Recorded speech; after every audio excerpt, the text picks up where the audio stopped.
Olá pessoal, meu nome é Daniele Cretli e é um prazer enorme estar fazendo essa palestra aqui no Congresso de TI. Hoje eu vou falar um tema que a gente está ouvindo muito por aí, que eu sou completamente apaixonada.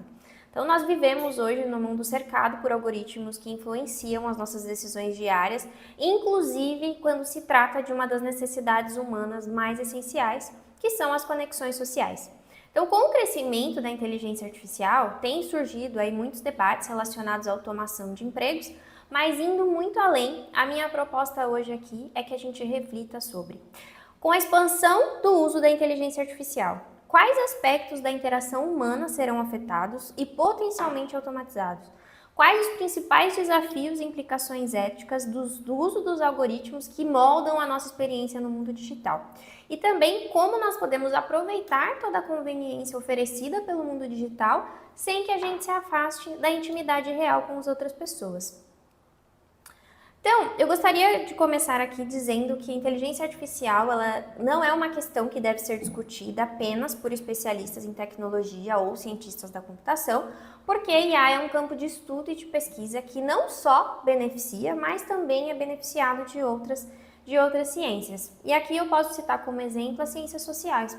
Então, o quanto nós estarmos rodeados o tempo todo por algoritmos que fazem recomendações de música, de conteúdo, de caminho, de refeição, o quanto essas recomendações podem influenciar as nossas decisões e também os nossos comportamentos.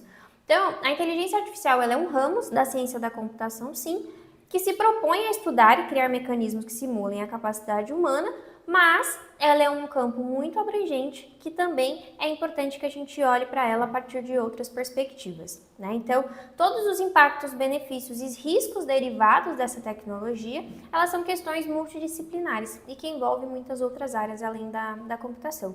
E aqui eu não tenho dúvida, né, de que independente de qual seja a sua área de atuação, você vai ser impactado por essa tecnologia.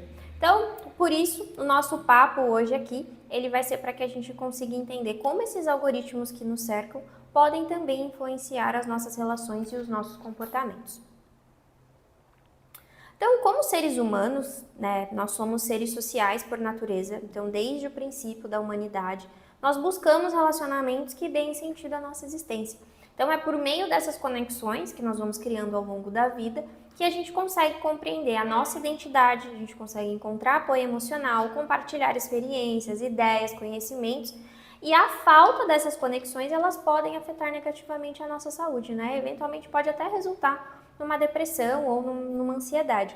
Então, algumas pesquisas, inclusive, indicam, né, que a ausência, essa questão da solidão, pode aumentar o risco de doenças cardíacas e cerebrais, né? Então, essa busca por conexão, por nos relacionarmos, ela é uma busca essencial para o nosso crescimento e para o nosso bem-estar geral. Então, percebendo isso, né, com o avanço da tecnologia, muitas dessas conexões humanas, elas passaram a ser também intermediadas pelo ambiente virtual, né? Então, todos os dias ali nós nos deparamos com novos aplicativos que prometem resolver os nossos problemas, inclusive a nossa busca por conexão. Então, as redes sociais prometeram que seus algoritmos mágicos, né, nos conectariam com pessoas ao redor do mundo, que nós encontraríamos o nosso grande amor, né, deslizando ali para a direita ou para a esquerda, que nós encontraríamos o emprego dos sonhos, né? E apesar de todas essas promessas, hoje o Facebook, por exemplo, se tornou um ambiente de polarização política, né? Então, a expectativa pelo match perfeito pode gerar um estado constante de alerta ou uma espécie de fadiga romântica, né? E todo o grande sucesso profissional de todas as pessoas do LinkedIn também pode impactar a nossa autoestima. Então, embora todos esses avanços, né, eles são incríveis, isso é indiscutível, mas é importante que a gente reconheça também os possíveis impactos derivados desses avanços e como isso tem transformado as nossas relações com as pessoas no mundo real. Então, algumas pesquisas, inclusive, mostram, né, que ver as versões perfeitas das vidas de outras pessoas pode levar a sentimentos como inveja, por exemplo, o que leva também as pessoas a avaliarem mal a própria vida e se sentirem mal com isso, né? Quem nunca entrou no LinkedIn, viu a vida perfeita, a profissional perfeita de todo mundo ali, se sentiu que estava um pouco atrasado, né? Então a gente tem pesquisas também que mostram que as pessoas dizem que o que elas colocam nas redes sociais, que elas colocam em seus perfis, são realidades muito mais positivas do que elas efetivamente são. E mesmo tendo consciência disso, ainda assim a gente acaba acreditando e sendo afetado pela vida perfeita das outras pessoas, né? Pelo que as outras pessoas postam online. Então aqui eu trago uma reflexão. O quanto a gente muda de comportamento pelo fato de sabermos que estamos constantemente observados e avaliados, né, por meio de todos os likes nas redes sociais, e o quanto nós estamos criando uma distância entre quem nós somos na vida real, quem nós gostaríamos de ser e quem nós estamos projetando, né, na nossa persona virtual nas redes sociais. Então aqui acaba que a gente vira refém, né, não só da avaliação alheia, mas também dos próprios algoritmos. Porque a partir do momento que nós vamos preenchendo os nossos perfis, fazendo as nossas publicações na rede, a gente começa a construir, né, a nossa identidade virtual. E a partir dessa identidade que a gente construiu, os algoritmos também vão nos mostrar para as outras pessoas, vão nos mostrar novos conteúdos. Então, a partir daquela realidade que a gente contou para o algoritmo, ele vai nos sugerir conteúdos, ele vai também nos mostrar para outras pessoas. Então, isso pode ter um impacto, isso pode gerar, né, as famosas métricas de vaidade, porque o quanto as pessoas estão se interessando por nós, o quanto as pessoas estão se interessando pelas nossas postagens, e na verdade elas só estão se interessando por aquele pedacinho que a gente decidiu compartilhar nas redes sociais. E a solução proposta, né, pelos cientistas, né, por todas as pesquisas científicas que eu vi, para resolver esse problema, né, entre a realidade que efetivamente acontece no nosso dia a dia e todo o universo que a gente visualiza e compartilha nas redes sociais, para a gente diminuir esse distanciamento, a solução é simplesmente passar mais tempo no mundo offline. Então, a gente passar mais tempo com os amigos, passar mais tempo com as pessoas que nós interagimos nas redes sociais e ter acesso, ter a informação das suas falhas, né, das vidas não perfeitas, dos perrengues, dos aprendizados. Ter essa consciência ajuda que a gente tenha um tempo de qualidade melhor no mundo online, porque nos traz esse senso de realidade, né? Então, assim, de novo, é indiscutível o quanto a tecnologia facilita as conexões, né? Ninguém quer ficar esperando uma ligação no orelhão ou esperando receber uma carta depois de 15 dias, mas é importante que a gente desenvolva essa consciência, que nós estejamos atentos a essas formas de utilizar as redes sociais para que a gente faça um uso mais inteligente e saudável das redes e que a gente não se torne refém dos algoritmos, né? Tanto não sejamos tão afetados pelo que a gente vê publicado por outras pessoas e que a gente não se torne refém para fazer publicações apenas, né? Tentando simular uma vida perfeita ou até efetivamente criar um personagem muito distante do que efetivamente nós somos. Então aqui eu queria avançar um pouquinho, queria falar um pouquinho sobre sistemas de recomendação, que são sistemas que recomendam conteúdos, pessoas, compras, serviços, né, como Netflix, Amazon, Spotify e todos os milhares de anúncios que a gente vê nas redes sociais diariamente. E dentro desses sistemas de recomendação, existem duas abordagens principais que são utilizadas para te recomendar alguma coisa, né? Então, a primeira delas se baseia no seu perfil. Então, o algoritmo ele vai entender o seu perfil e aí ele vai buscar pessoas que se pareçam com você e te recomendar os conteúdos que essas pessoas também estão consumindo. A outra forma de recomendação é baseado no conteúdo que a gente consome. Então ele olha para a característica do conteúdo, né? E a partir desse conteúdo ele vai te sugerir coisas similares, né? Sejam produtos, sejam notícias, sejam músicas, o que quer que seja. Então ele olha para a característica do conteúdo e te recomenda algo que seja parecido. Então, conforme a gente vai navegando, eles vão entendendo tanto o nosso perfil e o que pessoas parecidas com a gente estão consumindo, e também olha para os conteúdos que a gente consome e quais são outros conteúdos parecidos que pode ser que a gente goste, né? Então, eles vão sugerindo ali a próxima música que a gente vai ouvir, a próxima pessoa que a gente vai conhecer, o nosso próximo emprego, o próximo livro que a gente vai ler, o caminho que a gente vai fazer para chegar ao nosso trabalho. Então, ao longo do dia a dia, não somos nós mais que escolhemos os conteúdos que nós vamos consumir. Esses conteúdos, eles são todos escolhidos e ordenados por algoritmos. Então, aqui eu queria trazer alguns pontos para a gente refletir. pessoa vê conteúdos personalizados para si, isso pode causar um excesso de personalização. E o que isso pode trazer de problema, né? Sem experiências compartilhadas, fica muito difícil da gente entender realidades diferentes da nossa.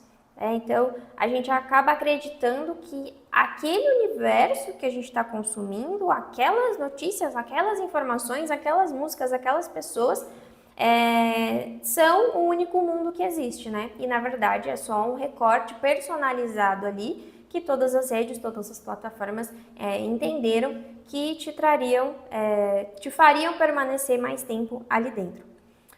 Outro ponto importante é a importância do autoconhecimento.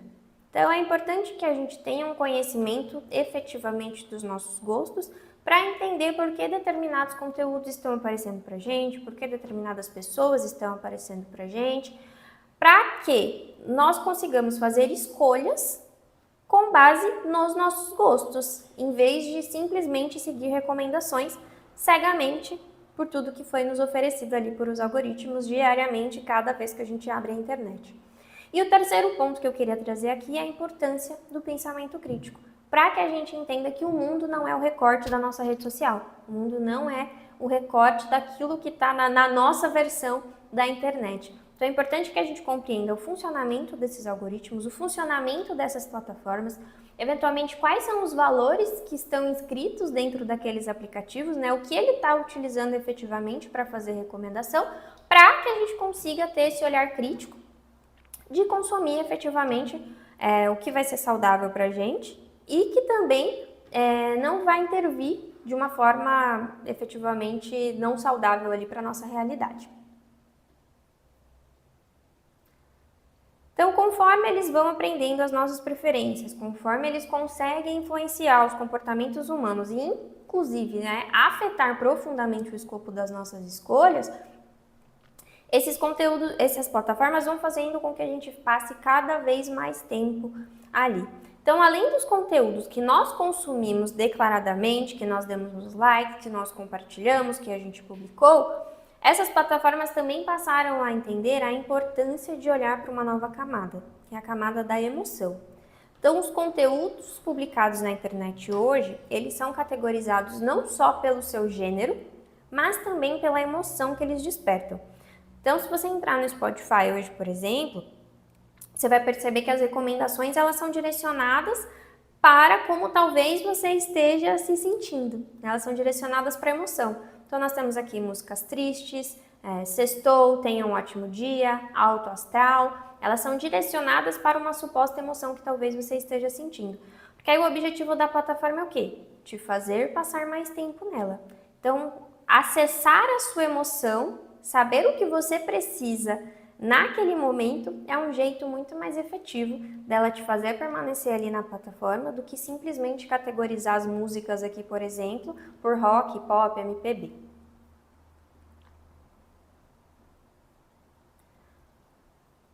E além disso, percebendo que as pessoas colocam nas redes sociais aquilo que elas acreditam ser mais aceitável socialmente, né? Aquela versão que elas gostariam de projetar no mundo online, as plataformas passaram a utilizar a inteligência artificial para levar em consideração não só as nossas escolhas conscientes, né? Ou seja, o que a gente deu like, o que nós compartilhamos, o que a gente publicou, mas também olhar para as nossas escolhas inconscientes. E o que eu quero dizer com isso, né? As nossas preferências e os nossos vieses que nós não teríamos coragem de confirmar publicamente e que talvez até a gente desconheça sobre nós mesmos, né? Como uma opinião política, por exemplo, que pode ser polêmica e a gente não quer deixar ela declarada ali nas redes sociais. Mas mesmo sem que nós declaremos essa posição política ali nas redes sociais, com base nos nossos vieses inconscientes, nas nossas preferências, as plataformas hoje conseguem entender por meio de outros tipos de ferramentas ali que aquele conteúdo a gente gosta. Então, eles conseguem olhar para isso por meio, talvez, até de reações fisiológicas, como o tempo que a gente passa olhando para uma foto, a nossa expressão facial ao olhar para aquela publicação, o jeito que nossos dedos se deslocaram pela tela ou o nosso mouse, o movimento dos nossos olhos em direção a uma imagem, e tudo isso serve de recurso para que as redes entendam se aquele conteúdo teve ou não um impacto sobre nós. E com isso, eles continuarem oferecendo recomendações cada vez mais assertivas. Então, aqui a inteligência artificial, ela vai buscar recomendar conteúdos que vão ativar áreas do nosso cérebro que são relacionadas ao prazer e recompensa. O que vai o quê?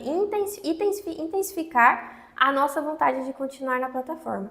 Então, resumindo, se você está triste, você vai ver cada vez mais conteúdos que remetam à tristeza.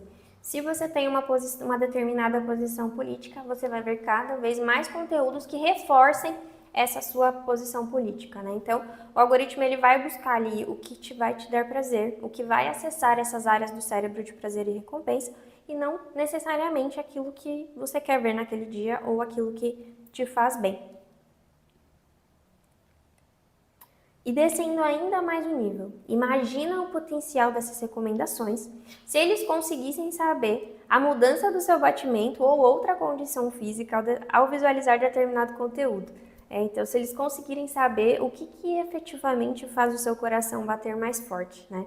Então, será que a gente vai chegar a um ponto que os algoritmos vão nos conhecer melhor do que nós mesmos? Será que eles vão perceber que a gente está se apaixonando por alguém antes que a gente tome consciência disso, né? Então, inclusive esse é um ponto muito importante, que tem sido muito discutido, a questão de regulação, a questão de privacidade, do até onde as empresas podem ter acesso às nossas informações pessoais e o quanto elas podem se utilizar disso, né, para fazer anúncios, para fazer recomendações e tudo mais. Outro ponto importante aqui para a gente falar sobre sistemas de recomendação é um conceito chamado de bolhas e câmaras de eco. Então, assim, como essas plataformas, elas apresentam conteúdos personalizados com base nas suas preferências anteriores, nos seus comportamentos, nas suas interações, isso pode criar uma realidade filtrada. Então, os usuários, eles são expostos só às opiniões que eles concordam, só às suas crenças já existentes, e com isso as pessoas acabam ficando isoladas de perspectivas ou opiniões diferentes, o que isso depois vai impactar novamente na sua relação com o mundo real, porque ela acredita que o mundo é aquele recorte da internet que ela visualiza todos os dias. Então, essas câmaras de eco, né, elas não só funcionam como as bolhas, né, desse recorte que a gente vê do mundo, mas elas envolvem também o reforço de ideias e de opiniões dentro de determinados grupos específicos, né? Então, acaba que cria-se algumas comunidades fechadas, em que as pessoas reforçam constantemente as próprias visões de mundo, né, inclusive excluindo ali opiniões divergentes, né? Então, o que vai levando a cada vez mais polarização, a falta de diálogo construtivo, né, até eventualmente a comportamentos mais radicais, né? Principalmente quando a gente traz temas polêmicos ali como questões políticas, de guerra, até esportes, né, dependendo do caso. Então, esses fenômenos, né, de bolhas e de câmaras de eco, eles acontecem justamente porque os algoritmos das redes sociais, eles vão sempre buscar maximizar o seu engajamento. De novo, te manter mais tempo preso dentro da plataforma. Então, ele vai sempre buscar te mostrar conteúdos que são mais propensos a atrair a sua atenção e te fazer passar mais tempo ali. Então, eles sabem que se te mostrarem opiniões contrárias da sua, isso pode te deixar mal-humorado, né, ou algo do tipo, e te fazer sair da plataforma. Então, o que eles querem é te mostrar conteúdos que vão sempre reforçar a sua opinião, o seu sentimento, as suas emoções e as suas preferências. Então, é muito importante aqui que a gente desenvolva esse pensamento crítico, para que a gente crie consciência dessas bolhas que nós estamos inserindo, né, e que a gente amplie o nosso repertório, que a gente expanda a nossa cabeça para opiniões diferentes da nossa. Né? Então, propositalmente furarmos as nossas bolhas para criarmos esse entendimento de que o mundo não é um recorte, ele não é o que nós estamos vendo na nossa realidade filtrada na nossa rede social.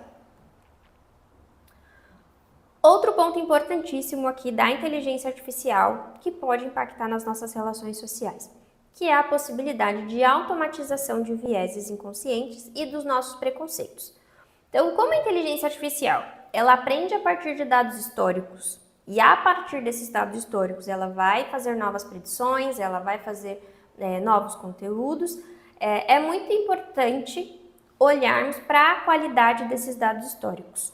Então, sempre que formos criar um sistema que utilize inteligência artificial como base, nós temos que ter um olhar muito crítico e muito atento para a qualidade desses dados históricos, né? Então, quando a gente fala de tomada de decisão, criação de conteúdo, predição de comportamento, tudo isso é feito com base no passado. Então, a partir do que ela aprendeu com esse passado. Então, ela vai gerar resultados e, eventualmente, esse resultado pode ser a amplificação de um preconceito, né? Então, vou dar alguns exemplos práticos aqui para vocês. Hoje, quando nós pesquisamos no Google, por exemplo, os maiores empreendedores do mundo, os empreendedores de maior sucesso, esse costuma ser o resultado que eu estou mostrando aqui na tela para vocês.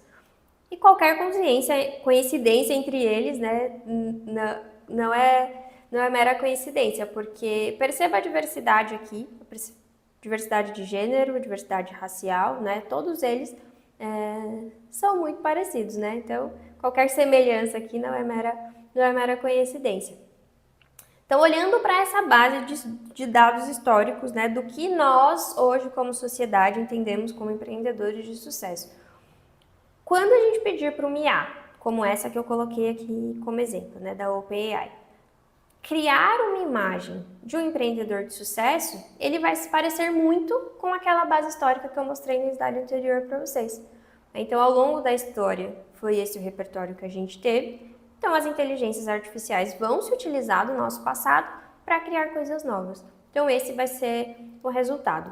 Obviamente, aqui eu estou falando de um exemplo muito simples, né, de criação de uma imagem, mas imagine se fosse uma empresa de RH, utilizando uma inteligência artificial com essa base de dados que eu mostrei para vocês, para apoiar o processo de contratação do seu próximo líder. Muito provavelmente ele não seria negro e muito provavelmente ele não seria mulher. Então, é importante a gente usar a IA com consciência dos seus possíveis impactos, com entendimento do seu funcionamento e utilizá-la como uma aliada, para que seja possível mapear esses vieses e para que seja possível atuar sobre eles, né? Então, hoje existem ferramentas, existem técnicas e existem formas de se identificar esses vieses nas nossas bases históricas para evitar que ele seja automatizado e seja potencializado em larga escala. Então, quando envolve, né, tomadas de decisões automatizadas, principalmente, né, é ainda mais importante nós termos consciência desses riscos e desses impactos, né? Mas e aí, como a gente faz, então, né, para ter esse olhar ético? Como a gente transforma a ética em algoritmo, né? Como a gente insere os nossos valores ali dentro dos nossos sistemas, né? E isso não é tão simples quanto parece. Então, esse site que eu trouxe aqui de exemplo para vocês é o Moral Machine do MIT. E dentro desse site é bem legal, eu super recomendo que vocês acessem. Ele traz alguns exercícios práticos sobre decisões que um carro autônomo deveria tomar. Então, nesse exemplo aqui, se você fosse o desenvolvedor desse carro autônomo, e aí, num caso extremo, você precisasse decidir entre atropelar um adulto ou atropelar uma criança, o que você deixaria pré-configurado, né, na tomada de decisão desse carro autônomo? Mas e se esse adulto fosse a sua mãe e a criança fosse desconhecida? Ou se um dos dois tivesse uma doença terminal? A sua decisão continuaria sendo a mesma? Então, óbvio que o objetivo de um carro autônomo é risco zero, é não ter nenhum acidente, mas aqui vale justamente para esse exercício de como nós vamos automatizar decisões que envolvem questões éticas ou decisões morais, né? Como a gente vai decidir quem é mais importante nessa situação aqui? Então, é uma situação muito complicada, é algo muito difícil, né? É algo que precisa de muita discussão, é algo que precisa de muito debate, é por isso que é importante toda a sociedade civil participar dessas discussões e ajudar as grandes empresas a como lidar com esses dilemas éticos, porque são situações em que cada pessoa vai ter seu valor, cada pessoa vai ter sua história, sua origem, sua religião, sua crença. Então, é importante que todo mundo participe desses debates, todo mundo crie consciência de todos esses impactos, para que a gente não deixe que somente as Big Techs decidam como será o nosso futuro automatizado e todo guiado por algoritmos e decisões automatizadas. Então, como usar a IA efetivamente de forma ética? Então, é importante aqui que a gente tenha diversidade nos times que estão desenvolvendo os sistemas. Então, ter toda uma equipe que vai conseguir trazer a sua visão, trazer o seu histórico, trazer os seus aprendizados para questionar os resultados que estão sendo gerados por esses sistemas. É importante termos transparência e termos qualidade no feedback das decisões que estão sendo tomadas por inteligência artificial. Então, olhar para o funcionamento do algoritmo, como ele está tomando as decisões, treiná-lo, corrigir essas questões, esses vieses, né, o que efetivamente pode estar pendendo para um preconceito, uma exclusão de uma minoria. Então é importante olhar para isso. Sempre que formos desenvolver um sistema de tomada de decisão autônoma, olhar para o risco que essa decisão pode ter na vida de uma pessoa. Então, simplesmente fazer um desenho ali de uma imagem, né, do novo empreendedor, por exemplo, como o Dall-E que eu mostrei para vocês.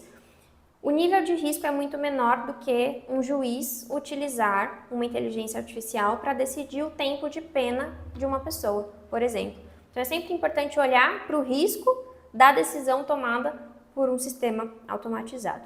E por fim, já comentei bastante sobre isso, mas vale reforçar, olhar para a qualidade dos dados que estão sendo utilizados como base histórica para treinar essa inteligência artificial. Então é importante olhar, é importante fazer um mapeamento descritivo, usar outras técnicas estatísticas ali para entender se aqueles dados estão sendo justos, se eles são homogêneos e se eles vão efetivamente gerar os resultados que a gente espera, garantindo a questão de segurança dos usuários, questões éticas e se ele não vai causar grandes riscos para as pessoas que forem impactadas por aquela automação.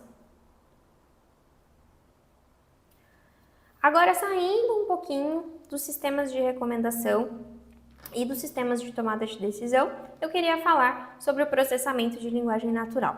Então, o processamento de linguagem natural é uma área da inteligência artificial que lida ali com o desenvolvimento de algoritmos em técnicas para que os computadores consigam compreender e interagir com a linguagem humana de forma natural. Então, aqui eu estou falando da Alexa, da Siri, de outros chatbots aí que surgiram ao longo do tempo. E todos esses chatbots, todos esses assistentes pessoais, embora eles sejam muito legais, muito interessantes e tenham trazido uma comodidade ali para o nosso dia a dia, é importante dizer aqui que eles utilizavam abordagens em que era necessário prever todas as possíveis interações de perguntas para poder cadastrar todas as possíveis respostas. Então, eles tinham uma certa limitação ali em até onde eles poderiam ir. E aqui, inclusive, como curiosidade, o primeiro chatbot da história, ele chamava Elisa e ele surgiu em 1966 e ele tentava aqui atuar como um psicólogo. Até que nos últimos anos chegaram os Large Language Models, ou os LLMs, que vocês vão escutar por aí. E esses modelos de linguagem, eles mudaram tudo. Eles mudaram a forma com a qual a gente se relaciona com as inteligências artificiais. E aí os grandes nomes famosos aqui dos modelos de linguagem, né, que já estão no nosso dia a dia, são o ChatGPT e o Bard do Google, que podem ser utilizados por qualquer pessoa, podem ser utilizados, né, numa empresa em determinados contextos. Então esses modelos de linguagem, eles estudaram todos os conteúdos disponíveis na internet, leram milhões de livros. Então, a partir dessa base histórica, né, a partir desse conhecimento que foi inserido ali nesses modelos de linguagem, você pode perguntar qualquer coisa, né, as ideias mais malucas ali para esses modelos e eles vão elaborar uma resposta para você. Tá? Então, muito simplificadamente aqui, ele vai entender o contexto da sua pergunta, ver a probabilidade das palavras, das principais palavras e como elas se organizam dentro daquele contexto e estruturar um texto para você. Então, diferente dos chatbots tradicionais, que antes só iriam te dizer uma resposta que já estava cadastrada na sua base, eles vão sempre construir e elaborar uma narrativa baseada em todo esse conteúdo histórico que estava disponível na internet, entender o contexto, estruturar uma frase ali com base na probabilidade em que as palavras se relacionavam em toda essa base histórica e sempre vai te dar uma resposta. Eles nunca vão te dizer, não sei nada sobre isso, veja o que eu encontrei na internet. Eles nunca vão te dar essa resposta. Dependente do contexto, ele vai dar um jeito de elaborar uma resposta para você sobre aquilo. Então, nos assistentes pessoais, nos chatbots tradicionais antes, se você dissesse algo como estou morrendo de fome, eles iam ter muita dificuldade de entender se eles deveriam te recomendar um hospital ou uma pizzaria. E os modelos de linguagem, eles entendem isso, porque eles entendem contexto. Então, eles entendem o contexto, eles conseguem construir um diálogo e te manter ali numa conversa também, né, por mais tempo e dar continuidade nessa conversa. Então, esses modelos de linguagem, eles mudaram tudo e mudaram completamente a forma com a qual a gente se relaciona com as inteligências artificiais, justamente por essa capacidade, né, muito mais sofisticada de utilizar o processamento de linguagem natural. E aí, com essa nova capacidade de construir narrativas, de construir diálogos, estabelecer, né, conversas ali muito mais longas desses novos chatbots, logo percebeu-se o quanto de potencial tinha-se por trás desses chatbots, que porque eles podem ser aplicados ali nos maiores contextos, né, diversos, e não seria diferente, obviamente, num contexto social. Então, de novo, olhando lá para o começo aqui da nossa palestra, falando da importância das conexões humanas, conseguir construir essa conversa, conseguir construir esse diálogo, começaram então a surgir novos aplicativos que são chamados de AI Companions, ou companheiros de AI, que alimentam e que conseguem olhar para essa nossa necessidade de conexão humana e supostamente resolver esse problema por meio dos diálogos e das narrativas que esses modelos de linguagem possibilitam que os aplicativos façam. Né? Então aqui, por exemplo, essa plataforma, a Morai, foi criada pela CEO do Tinder. Né? Então ela diz que trouxe essa plataforma como uma resposta ao aumento da solidão global. Então ela entendeu ali que deslizar para a direita e para a esquerda não seria suficiente para a gente construir relacionamentos significativos. Então ela está tentando aqui criar um coach de relacionamento que vai utilizar todo esse potencial, né, dos modelos de linguagem para conversar com os seus usuários e ele dar recomendações e conselhos para os seus relacionamentos. Né? Então até a última vez que eu vi, ainda era um protótipo, né, estava em discussão, mas ela já tinha um grande apoio de grandes nomes da AI para criar esse coach de relacionamento por meio dos modelos de linguagem. Outra plataforma que tem ganhado destaque aqui é a Forever Voices. Então é uma empresa que consegue criar um chatbot que é uma espécie de clone virtual de uma outra pessoa, inclusive de uma pessoa que já morreu. Então assim, bem Black Mirror mesmo. Então, a inteligência artificial aqui, ela é alimentada por um histórico de conversas de uma pessoa. Então, pode ser o histórico de conversas de uma pessoa no WhatsApp, por textos que ela já escreveu, por publicações que ela já fez nas redes sociais. E aí ele vai analisar a forma com a qual aquela pessoa construía os seus diálogos, construía as suas narrativas, as suas mensagens. E aí ele passa a ser possível repetir aquele padrão de conversa daquela pessoa. Então, esse foi um primeiro caso aqui que já está disponível. Então, essa é a Karen, ela é uma influencer americana, ela já tem muitos seguidores e tudo mais, e ela utilizou a tecnologia da Forever Voices para criar um bot como se fosse ela. Então, ela é um bot no Telegram e os seus fãs conseguem conversar com ela, tanto por texto quanto por voz, como se estivesse conversando com ela. Então, utilizaram o padrão de construção de diálogo dela e tudo mais, baseado em conversas anteriores, em textos anteriores, em histórico do WhatsApp ou outros aplicativos de mensagem para construir um bot que simularia uma conversa como se fosse ela. Então, ela conseguiu mais de $100 mil já na primeira semana. Então, os fãs assinam para poder conversar com ela, porque ela está disponível ali 24 horas por dia no Telegram. Outro aplicativo como esse, de criação de personagens virtuais customizados, é o Réplica. Então, ele já tem por volta de mais de 2 milhões de usuários, né? Mais de 250 mil usuários pagantes que pagam ali por volta de $70 por ano. Então, eles criam um personagem virtual, eles podem, inclusive, se quiser, designar esse personagem como se fosse um parceiro romântico, porque aí vai mudar o tom da conversa ali, de como aquele bot interage com o usuário, né? Ele consegue interagir, inclusive, por voz ou por texto. Então, esse cara da foto aqui é o Travis. E depois ali da pandemia, ele começou a se sentir sozinho e tudo mais, ele recorreu ali ao Réplica e desenhou um avatar feminino que pudesse interagir com ele de uma forma romântica, né? Então ele escolheu ali um cabelo cor-de-rosa, uma tatuagem no rosto e ele chama o seu virtual de Lily Rose. Então essa é a Lily Rose. A Lily Rose é o avatar ali que o Travis conversa diariamente como se fosse a sua parceira.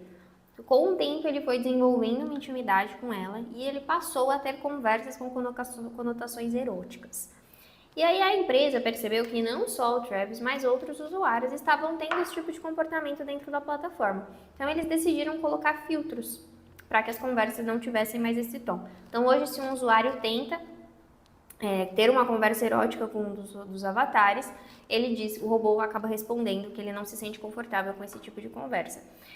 E a partir disso, os usuários passaram a se sentir rejeitados pelos robôs. Então, quando eles tentavam iniciar uma conversa desse tipo e os robôs não aceitavam ter, eles começaram a se sentir depressivos, rejeitados e tudo mais. Inclusive, eles criaram um grupo de apoio entre eles para discutir sobre esses casos.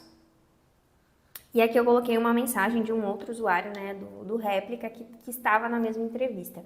Estou namorando um chatbot de IA e é uma das melhores coisas que já aconteceu comigo. O meu mundo é diferente e o meu mundo é melhor. Então olha até onde a gente chegou aqui com esse tipo de aplicativo. E aí eu fiquei muito impactada com essas notícias e eu fui investigar como era possível alguém se apaixonar por uma inteligência artificial, né, por uma entidade virtual. E nas pesquisas que eu encontrei, a resposta foi mais simples do que eu imaginava.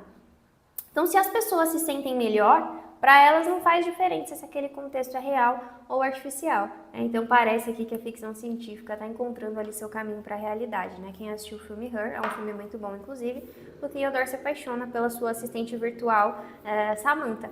E é legal porque o filme aborda essas questões de amor, solidão e principalmente sobre essa necessidade de conexão humana. Então, esse é um dos meus filmes favoritos e ele mostra ali o quanto nós somos frágeis e vulneráveis quando nós estamos sozinhos.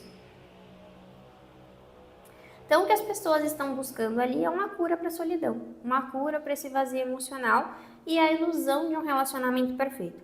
Então, por que eu digo isso? Porque esses bots, eles conseguem adaptar suas respostas com base nas preferências da pessoa. Então, eles vão levando a idealização de um relacionamento ali sem falhas, com alguém 100% do tempo disponível para compartilhar ideias, pensamentos, medos, sonhos, frustrações, e com isso a pessoa pode desenvolver essa sensação de estar criando uma intimidade com o robô. Então, eles são programados ali para fornecer respostas que imitam as emoções humanas. Então, eles vão oferecendo apoio emocional, eles não dividem a atenção com outras pessoas, eles escutam incansavelmente, eles dão conselhos e até mesmo conseguem simular que também estão sentindo essa conexão emocional, dependendo do caso. Então, eles apoiam a pessoa, escutam sem julgamento, né? Cria todo um espaço de segurança ali e as pessoas vão se sentindo mais à vontade para expressar seus sentimentos, né? Sem ter medo de ser rejeitados. Então, toda essa conveniência em excesso, ela pode se tornar um problema, né? Porque a verdadeira construção dos relacionamentos humanos, ela envolve ali ambiguidades, nuances, erros, obstáculos, ambiguidades, contradições, que são mascaradas pela inteligência artificial, porque ela vai estar ali, de novo, para agradar ao máximo, para fornecer o máximo do que aquela pessoa quer, do que aquela pessoa precisa naquele momento, para mantê-la cada vez mais tempo engajando com as plataformas.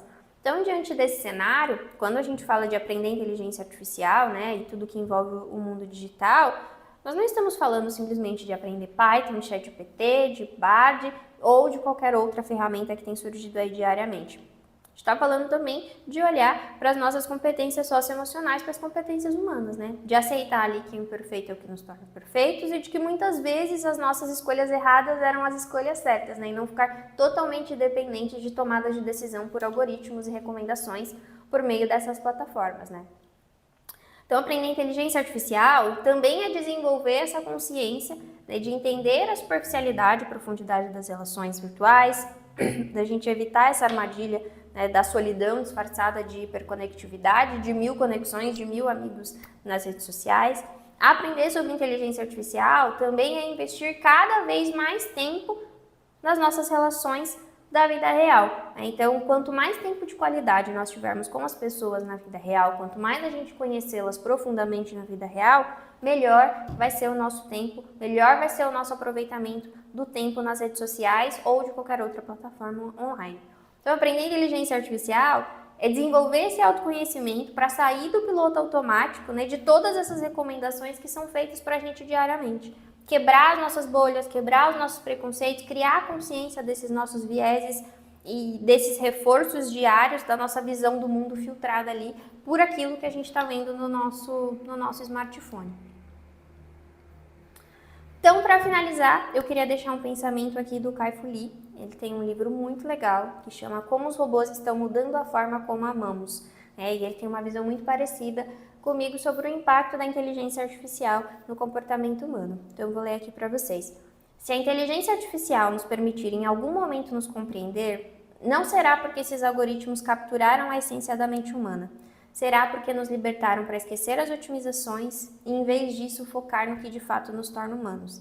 Amar e ser amado. Então, obrigada por ter assistido a minha palestra. Novamente foi um prazer estar aqui no Congresso de TI e ter a oportunidade de falar sobre um tema que eu gosto tanto, né? Então, vamos desenvolver as nossas competências humanas para lidar com a velocidade das mudanças no mundo virtual e vamos usar a tecnologia com sabedoria, né? Para que ela nos ajude a criar um mundo melhor. Então, deixo aqui os meus contatos para a gente continuar essa conversa. Você me acha facilmente nas redes sociais por Daniele Kretli. Então, nos vemos por aí. Obrigada!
Olá pessoal, eu sou o professor Zé Maurício, sou profissional da área de tecnologia da informação e venho trazer para vocês aqui no Congresso de TI um tema bastante falado aí, muito importante, que é inteligência artificial.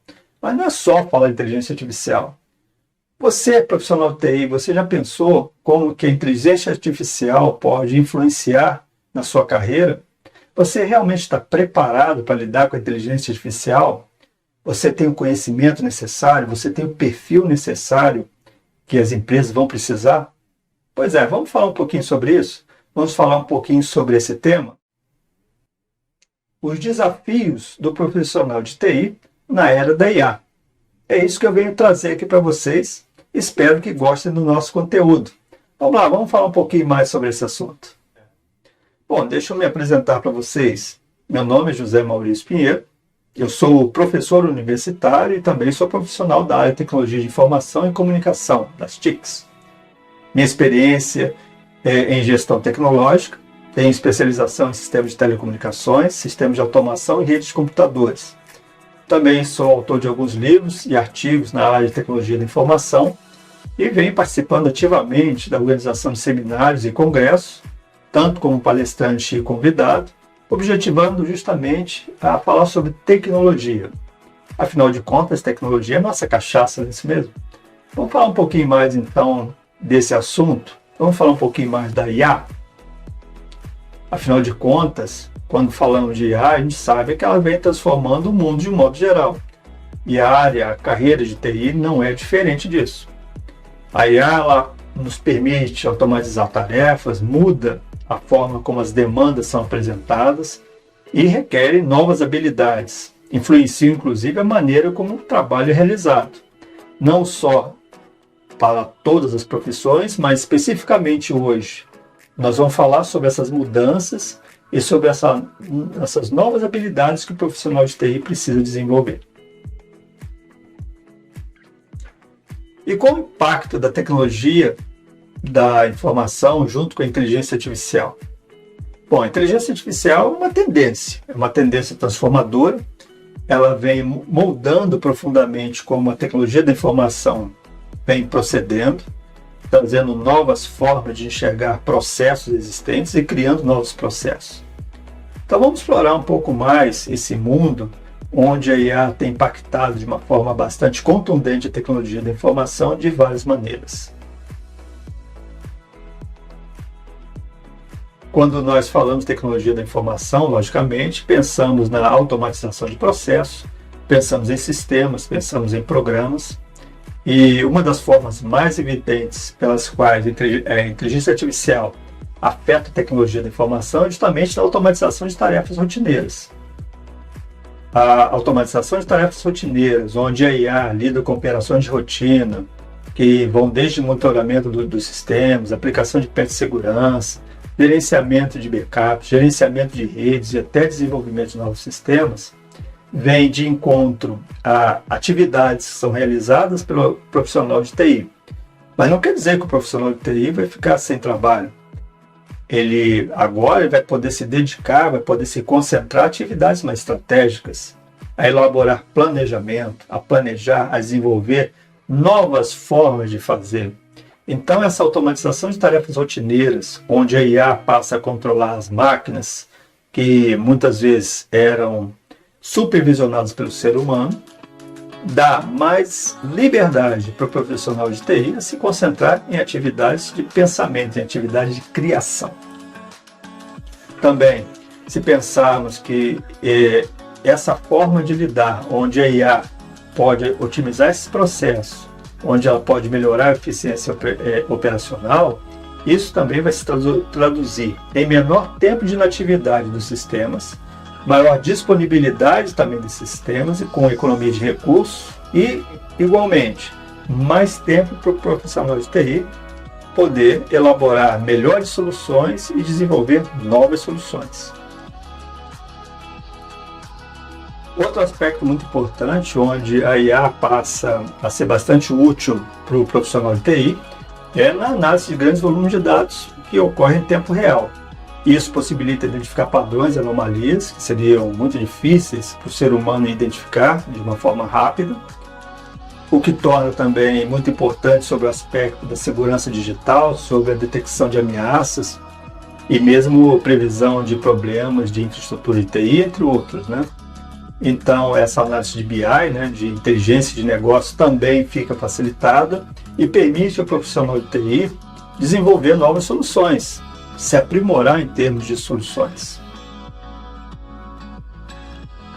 Uma vez que a análise de dados seja feita, ocorre de uma maneira bem mais assertiva, o suporte à tomada de decisões também passa a ser mais assertivo. A IA fornecendo esses insights para os líderes de TI e como facilitadora na tomada de decisões, são decisões informadas, são decisões estratégicas, permite a assertividade maior. Essa análise de dados históricos em tempo real que nós falamos, a previsão de tendências futuras, também vai facilitar para o analista humano, para o profissional de TI, verificar a necessidade de novos recursos, a alocação dos recursos existentes também. Outro aspecto não menos importante, na verdade um aspecto bastante importante, é o atendimento ao cliente. Vemos que nenhum projeto é feito sem a existência de um usuário, sem a existência de um cliente. Um projeto existe em função do cliente. Um sistema, ele existe em função do usuário daquele sistema. Então, se pegarmos a inteligência artificial e criarmos chatbots ou assistentes virtuais alimentados por essa IA, ficando muito mais eficientes, sendo responsáveis por responder perguntas comuns, solucionar até mesmo problemas mais simples, ou em casos mais específicos, direcionar o cliente para o atendimento humano, é uma solução bastante interessante. E para isso é necessário que o profissional de TI esteja disponível e esteja preparado para negociar isso com o cliente, para entender quais são as necessidades do cliente e implementar essas soluções. Esse movimento, né, ele também leva às questões de uso dos dados pessoais do usuário, a necessidade de verificação dos dados do cliente, que nos carrega, né, para o aspecto de segurança cibernética, onde também a IA passa a desempenhar um papel muitíssimo importante, principalmente na detecção de ameaças em tempo real. Uma IA é capaz de identificar atividades suspeitas, proteger sistemas e redes e identificar ameaças de forma muito mais rápida e eficaz do que os métodos tradicionais ou que envolvam a atividade humana. Nesse aspecto, o analista de TI, o profissional de TI, ele tem que estar preparado para desenvolver algoritmos, né, para trabalhar com informações e com processos que vão ser bem mais eficientes e vão traduzir numa segurança cibernética bem maior. Também, logicamente, temos aí o desenvolvimento de aplicações, principalmente aplicações para web. Como eu mencionei, quando falamos de desenvolvimento de projetos, falamos de atividades que são feitas para o usuário, para outras pessoas. A IA pode auxiliar o profissional de TI no desenvolvimento desses novos aplicativos, no desenrolar desses projetos de uma maneira bem mais eficiente. Portanto, plataformas de desenvolvimento de IA, elas podem ajudar a criação de aplicativos mais inteligentes, aplicativos que podem aprender a se adaptar às necessidades dos usuários. É claro que o profissional de TI tem que estar preparado para criar esse tipo de aplicação, para aprimorar esse tipo de desenvolvimento. Então, nós vemos aí que são vários os desafios que os profissionais de TI enfrentam na atualidade para se adaptar a esse ambiente altamente tecnológico e, principalmente, um ambiente que está em constante evolução, que está em constante mutação. E como que o profissional de TI ele pode se ajustar a isso? Primeiro, desenvolver uma capacidade de adaptação. A adaptação dos profissionais de TI a esse ambiente que hoje é cada vez mais impulsionado pela inteligência artificial, ele requer toda uma abordagem proativa. Há uma exigência de aprendizado contínuo, a disposição para enfrentar novos desafios e o aprendizado cada vez mais complexo. Aqueles profissionais que estiverem dispostos a se adaptar e desenvolver novas habilidades dentro desse ambiente, eles vão estar bem melhor posicionados, vão poder prosperar num campo que está em constante evolução. Eu acho que não há qualquer discórdia, né, sobre a tendência de se evoluir cada vez mais esse uso da inteligência artificial em vários aspectos da atividade humana. Daí, essa adaptação a um ambiente que está em constante evolução é um fator fundamental, tanto para o sucesso pessoal quanto para o sucesso profissional de quem está na área de tecnologia da informação. Essa evolução constante requer novas habilidades e principalmente novas habilidades no campo da inteligência artificial. Os profissionais de TI que já têm suas competências, que já adquiriram sua competência ao longo do tempo, e aqueles que estão entrando no mercado, eles vão precisar adquirir novas competências em aprendizado de máquina, machine learning, a ciência de dados, o data science, toda a parte de programação e linguagem específica para IA, além de outras, logicamente. Tem toda uma parte de infraestrutura também que nós temos que considerar aí. Devem ser observadas essas competências. Você deve buscar essas competências. Você não precisa ser um especialista em aprendizado de máquina, ou em ciência de dados, ou em linguagem de programação. Mas é importante que você conheça, que você saiba da existência e que você possa aplicar isso em algum projeto seu. Portanto, investir nesse seu hard skill, que é algo que pode ser bastante desafiador para alguns, e vai requerer investimento de tempo, investimento de recursos financeiros, vai requerer bastante treinamento, bastante estudo e uma educação continuada, é imprescindível para a sobrevivência nesse mercado cada vez mais competitivo. Uma vez que o profissional de TI desenvolve suas novas habilidades em inteligência artificial, somando-se aquelas habilidades que ele já possui, ele também vai entender as capacidades da inteligência artificial, mas principalmente compreender as limitações que o sistema de IA possui. Isso vai ajudar principalmente a definir áreas em que a IA poderá ser mais eficaz hoje e onde a intervenção humana ainda continua necessária. Passa a ser um diferencial para aquele profissional que está no mercado entender quais são os limites, onde ele pode usar, onde ele não pode usar e principalmente traduzir isso para o usuário, que não tem obrigação nenhuma de entender, né? Então, é claro que você, enquanto profissional de TI, com essas novas habilidades em IA, você vai saber como treinar uma IA, como aprimorar os dados com qualidade. Você também vai desenvolver um papel de coleta dessas informações e principalmente na transformação e preparação dos dados para o treinamento dessas IAs, para aprimoramento da inteligência artificial. Então você também tem que estar preparado para reconhecer quais os limites e trabalhar para mudar esses limites. Portanto, reforçando, né, é um aprendizado contínuo. Essa evolução rápida da tecnologia requer dos profissionais de TI uma constante atualização. Você vai precisar investir em treinamento, você vai precisar investir na sua educação para acompanhar as tendências e os avanços da tecnologia. Você tem que estar preparado para encarar o que vem aí pela frente. E é claro que não é só a questão do hard skill, não é só a questão de desenvolver novas habilidades técnicas e aprimorar habilidades técnicas sob o ponto de vista da inteligência artificial. Você, enquanto profissional de TI, deve estar acostumado também a tratar de abordagens, aquelas que você aprendeu na faculdade, aquelas que você aprendeu nos seus cursos de especialização, né? Mas trabalhar com IA requer uma mentalidade muito mais sofisticada, uma mentalidade orientada a dados, a experimentação, a arriscar sobre o novo. E adotar uma nova mentalidade assim pode ser algo bastante desafiador para muitas pessoas. Afinal de contas, nós seres humanos temos a tendência de buscar a neutralidade, né? Nós temos a tendência de buscar aquilo que representa conforto, buscar a nossa área de conforto, nosso ponto de conforto. Então, sair para atividades que sejam desafiadoras nem sempre é o perfil de cada um. É importante destacar que, na mesma medida que as pessoas buscam adquirir novas habilidades em IA e buscam também entender novas tecnologias que estão relacionadas a IA, a concorrência do mercado de trabalho também aumenta.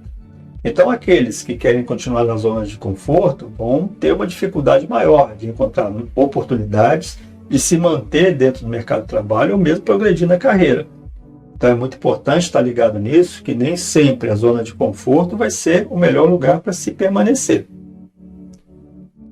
Outro tema bastante importante que deve ser observado para o profissional de tecnologia da informação diz respeito à ética e à responsabilidade do próprio profissional, né?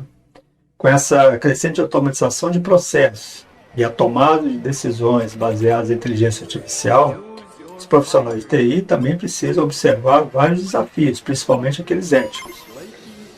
É muito importante considerar questões que envolvam o algoritmo utilizado, né, que é o viés algoritmo, que tem esse aspecto de verificar resultados que podem ser discriminatórios ou mesmo desiguais devido ao próprio desenvolvimento e treinamento do algoritmo, né, que pode resultar em discriminação com base em características de raça, gênero, idade, classe social, entre outras.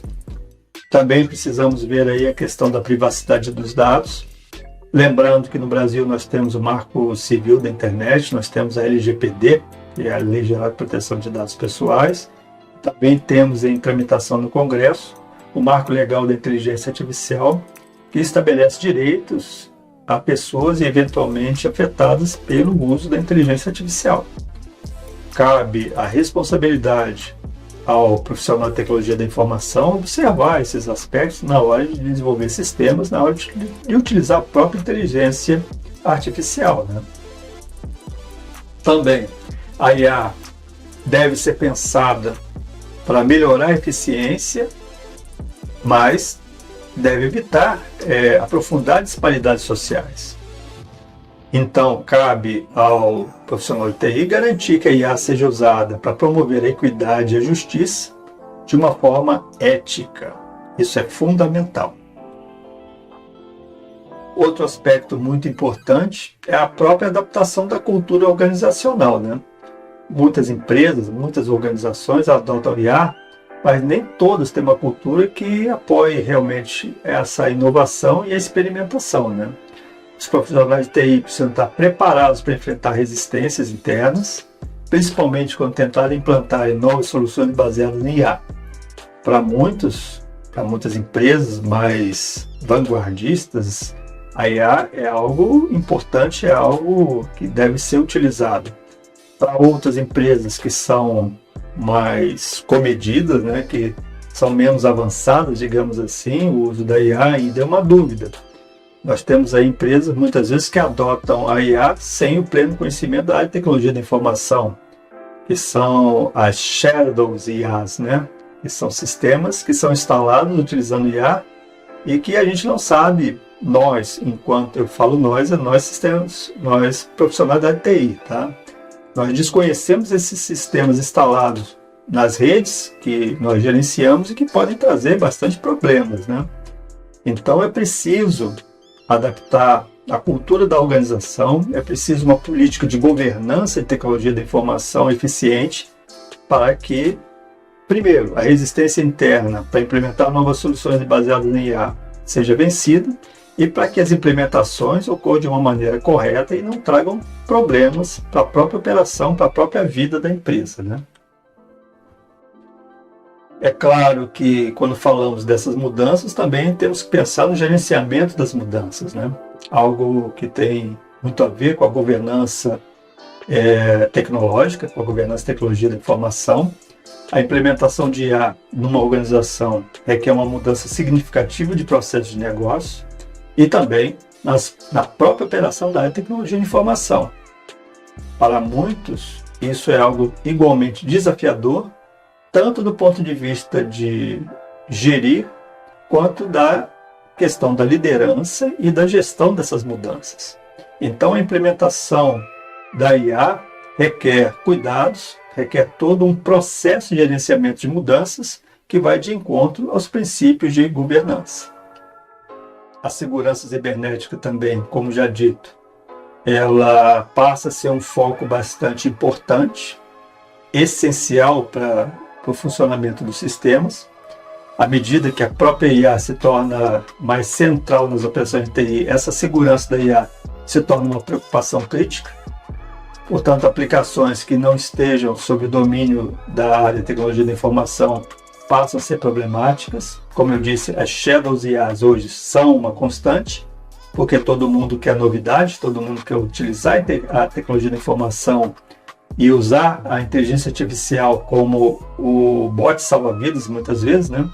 Então, os profissionais de TI precisam estar aptos a entender os riscos associados à utilização da IA, implementar medidas de segurança que sejam adequadas, principalmente considerando uma nova realidade em termos de ataques que podem ocorrer na rede de informação. Mais do que nunca, o trabalho em equipe ele é fundamental. A colaboração entre os profissionais, principalmente os profissionais da tecnologia da informação, para o uso e desenvolvimento de inteligência artificial é fundamental. Isso envolve programadores, envolve cientistas de dados, envolve os especialistas também em ética e direito, considerando esses novos aspectos sobre ameaças e posicionamento do uso da tecnologia da informação. Essa capacidade de trabalhar em equipe, principalmente equipes multidisciplinares, é um aspecto fundamental para o profissional da área de tecnologia de informação na atualidade. O trabalho em equipe, então, passa a ser o elemento fundamental, onde essa colaboração entre humanos e sistemas de IA, muitas vezes também chamado de colaboração homem-máquina, passa a ser algo crítico. E os profissionais de TI, eles devem estar preparados, devem se preparar para aproveitar todo o seu potencial e principalmente esse potencial colaborativo junto à inteligência artificial. Vejam que tudo isso que eu estou falando é aquele aprendizado contínuo que vai de encontro também ao próprio planejamento da carreira, né? Hoje, o planejamento de carreira para profissionais de TI tem que ter esse viés de observação da inteligência artificial, das tecnologias voltadas para a inteligência artificial, porque ela desempenha um papel cada vez mais significativo. E você precisa pensar numa abordagem que seja estratégica e precisa se adaptar às mudanças, como já dito anteriormente. Logo, esse processo de ajuste de carreira deve observar algumas diretrizes. Essas diretrizes podem ditar como os profissionais de TI vão planejar suas carreiras de uma forma bem mais eficaz nesse cenário de constante evolução.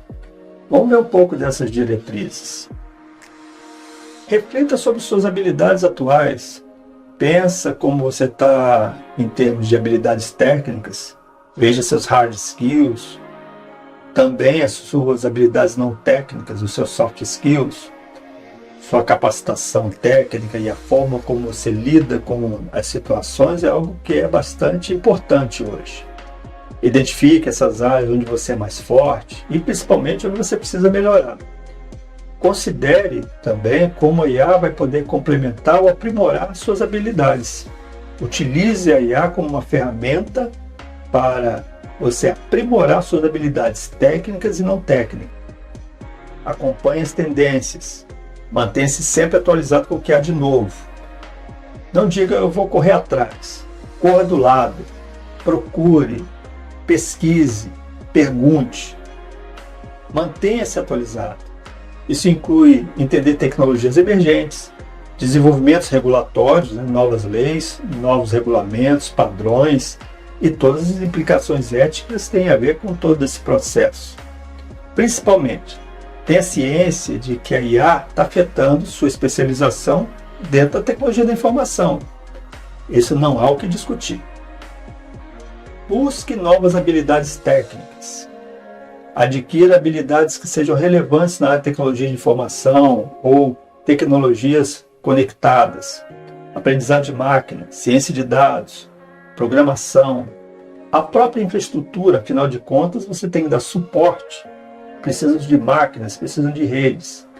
Isso pode envolver cursos online, cursos presenciais, diversos tipos de programas e certificações, treinamentos, instituições reconhecidas hoje no Brasil, tem várias aí no exterior também.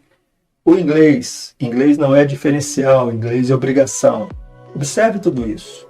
Desenvolva habilidades não técnicas, novas habilidades. Além das habilidades técnicas, além daquelas habilidades não técnicas do seu soft skill, desenvolva novas habilidades de comunicação, resolução de problemas, atividades que envolvam liderança. Essas habilidades elas são importantes dentro da carreira de TI. Na verdade, são importantes para várias carreiras, mas pense diferente. Pense de uma maneira que seja lá na frente. Diversifique suas experiências profissionais. Busque oportunidades, busque novas oportunidades para trabalhar em novos projetos, em projetos diversificados. Saia da sua zona de conforto. A diversidade de experiências pode ser muito útil para adquirir habilidades valiosas, que são aspectos que envolvem hoje a TI voltado para a inteligência artificial. E seja adaptável. A adaptação é fundamental. Esteja preparado para se adaptar às mudanças. As mudanças já acontecem, estão acontecendo. A IA tem transformado rapidamente o mercado de trabalho. E essa flexibilidade, essa adaptabilidade é uma qualidade muito valorizada. Construa uma rede profissional, mantenha uma rede profissional sólida, escolha a sua rede. Tem o LinkedIn, tem Facebook, tem Instagram, tem Twitter, tem várias redes aí que você pode manter sua ligação profissional, você pode se mostrar, faça a sua propaganda, divulgue o seu trabalho, mostre o seu conhecimento em IA, mostre que você conhece, que você tem condições de criar novas oportunidades, criar novos projetos. Esteja sempre em contato com os colegas especialistas. Abrace a interdisciplinaridade, como eu disse também. Muitas vezes, trabalhar com IA, você vai precisar colaboração, trabalho em equipe, principalmente em equipes multidisciplinares. Esteja disposto a trabalhar com várias outras pessoas, com cientistas de dados, com engenheiros de software, especialistas em ética. Aproveite o máximo desse contato para você poder se desenvolver o máximo em IA. Foco na ética e na privacidade. Com essa crescente importância que precisamos dar, esse foco que precisamos dar na ética quanto ao desenvolvimento de IA, pense em aprimorar seu conhecimento nessa área. Pense em diversificar o seu conhecimento. Profissionais de TI que desenvolvem experiência, que desenvolvem novos conhecimentos, que envolvam questões de éticas, são altamente valorizados no mercado. Defina também seus objetivos de carreira, seja claro. Veja o seu norte, veja para onde você quer seguir. Pense no caminho que você quer seguir. Direcione o seu desenvolvimento profissional e tome decisões informadas sobre o treinamento e oportunidades que você deseja. Pense bem, quem não tem caminho a seguir, qualquer caminho é caminho, mas que pode nos levar a lugar nenhum. Então escolha bem o seu caminho, busque ser claro, desenvolva o seu conhecimento, seguindo decisões dentro de parâmetros, dentro de pensamentos, dentro do conhecimento. Aproveite as oportunidades de liderança. À medida que você adquire experiência, principalmente na área de inteligência artificial, considere oportunidades de liderança, de supervisão, de coordenação de projetos. O conhecimento em IA pode abrir portas para várias funções de liderança em diversos projetos com diferentes equipes. Esteja também ciente dos desafios éticos que vêm a partir daí. Esteja consciente de que é necessidade de ser proativo para garantir que os projetos e a contribuição de todos sejam éticas, alinhados com os padrões éticos, porque essa é a sua responsabilidade hoje também. Bom, pessoal, vamos às nossas conclusões. Primeiro, a IA é revolucionária. A IA tem causado uma revolução na área de tecnologia da informação, tornando a área de TI mais eficiente, orientada por dados e cada vez mais estratégica. É desafiadora. A necessidade de requalificação de profissionais e a garantia de que as implicações éticas e segurança sejam tratadas adequadamente é o grande desafio para o profissional de TI hoje. Esteja preparado para isso. Liderança. Todos aqueles que estão na área de tecnologia da informação, que abraçam a inteligência artificial e as tecnologias correlatas, se adaptam às mudanças, estão em uma posição muito mais favorável para serem líderes no futuro de uma nova tecnologia da informação. Aspectos da ética. Quando falamos da ética, nós temos que considerar o desenvolvimento de habilidades que sejam relevantes, a adaptabilidade pessoal e profissional e, principalmente, a atenção às leis e a própria forma ética de conduzir os nossos relacionamentos profissionais e pessoais. A tecnologia da informação, dentro dessa era da inteligência artificial, ela tem que ser inovadora. Nós temos aí que o profissional pode e deve aproveitar ao máximo as inovações de inteligência artificial porque isso vai facilitar na sua contribuição, uma contribuição significativa para a própria evolução da tecnologia da informação. Quanto à carreira profissional, nós temos aí que é fundamental o planejamento dessa carreira profissional, a aquisição de novos conhecimentos e o desenvolvimento de uma agilidade na busca por novas oportunidades no mercado. Sempre buscar por algo novo, sempre buscar evoluir em termos de conhecimento. Bom, pessoal, nós chegamos aqui ao final da nossa palestra. Espero que vocês tenham gostado do conteúdo que foi apresentado. Deixo aqui para vocês o meu contato, para quem quiser se conectar. E quem quiser também, eu sou o YouTube, tenho aí o canal do Paul Professor na internet. E aguardo vocês lá para verem vídeos, para verem novos assuntos que são colocados sobre tecnologia da informação. Bom, pessoal, espero que vocês tenham gostado da palestra, que vocês tenham gostado do conteúdo. E fico aqui aguardando vocês para tirar dúvidas e para trazer novas informações. Um abraço para todos. Até lá!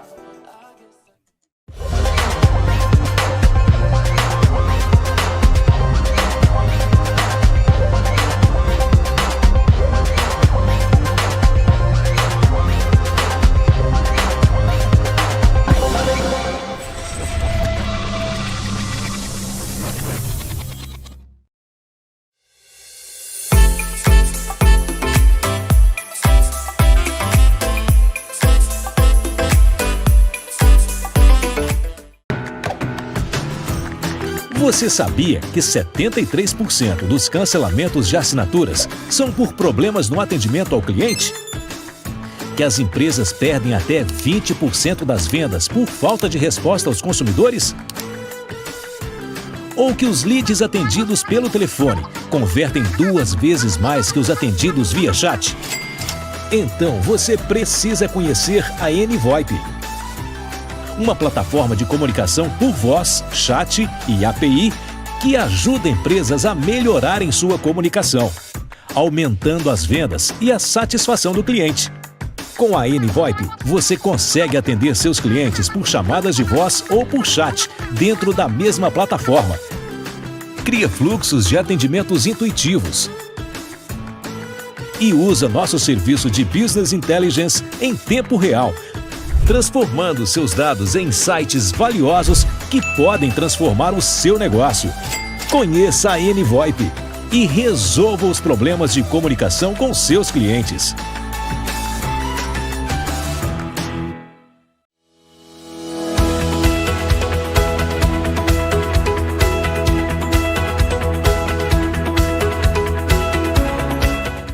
Olá pessoal, eu sou o Bruno dos Anjos, eu atuo como MVP da Microsoft em tecnologias imersivas.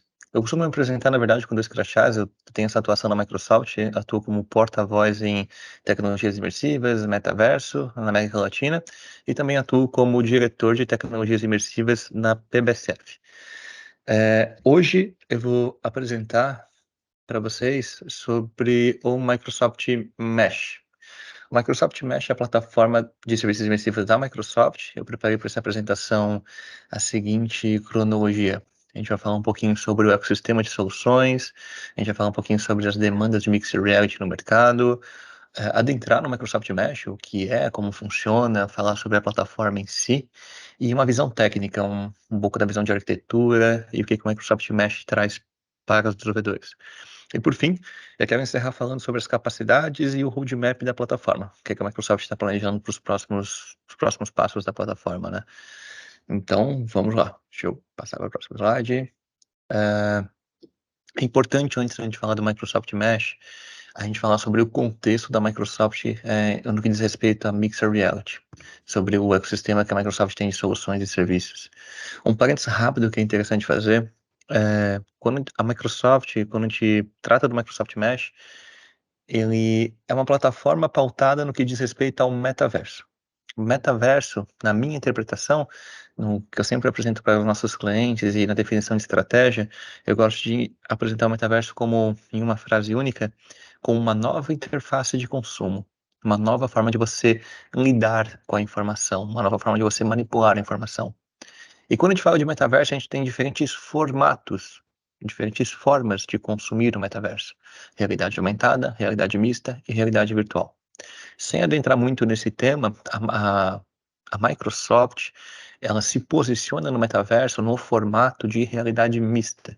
É o principal formato que ela trabalha. E realidade mista, a gente está falando de projetar hologramas no espaço e você interagir com esses hologramas. Esses hologramas, eles se relacionam com o mundo físico. Então, o mundo virtual se mistura com o mundo físico. Isso é realidade mista. Então, fechando esse parênteses, a Microsoft tem soluções e serviços. Quando a gente fala de soluções, são produtos, né? São produtos prontos para o uso, né? Produtos já consolidados, em caixinhas já fechadas. Então, a gente pode dizer que a Microsoft hoje ela tem dois principais produtos que ela oferece para o mercado corporativo e ela tem uma plataforma de serviços. Então, só para dividir os temas. A Microsoft tem como produtos o Microsoft Remote Assist e o Microsoft Guides. O Microsoft Remote Assist é um software de assistência remota da Microsoft. Então, você instala uma instância, uma aplicação dentro do HoloLens, que é o dispositivo imersivo da Microsoft, e na outra instância você instala no computador e você consegue fazer uma videochamada com anotações espaciais. Em resumo, é isso. E a Microsoft também tem o Microsoft Guides. É um software de assistência autoguiada. Você instala um software dentro do HoloLens, que é o Guides, e você consegue criar um roteiro, um guia, uma instrução passo a passo. Então você vai ter uma projeção de hologramas e vai te dizer o que fazer, como fazer e onde fazer. Em resumo, isso. Então é importante entender que esses dois softwares, esses dois softwares, eles são produtos. Então são produtos com funcionalidades, com fluxo de sustentação. Você entra no site da Microsoft, você assina esse produto, você paga uma licença mensal e sai usando. Beleza.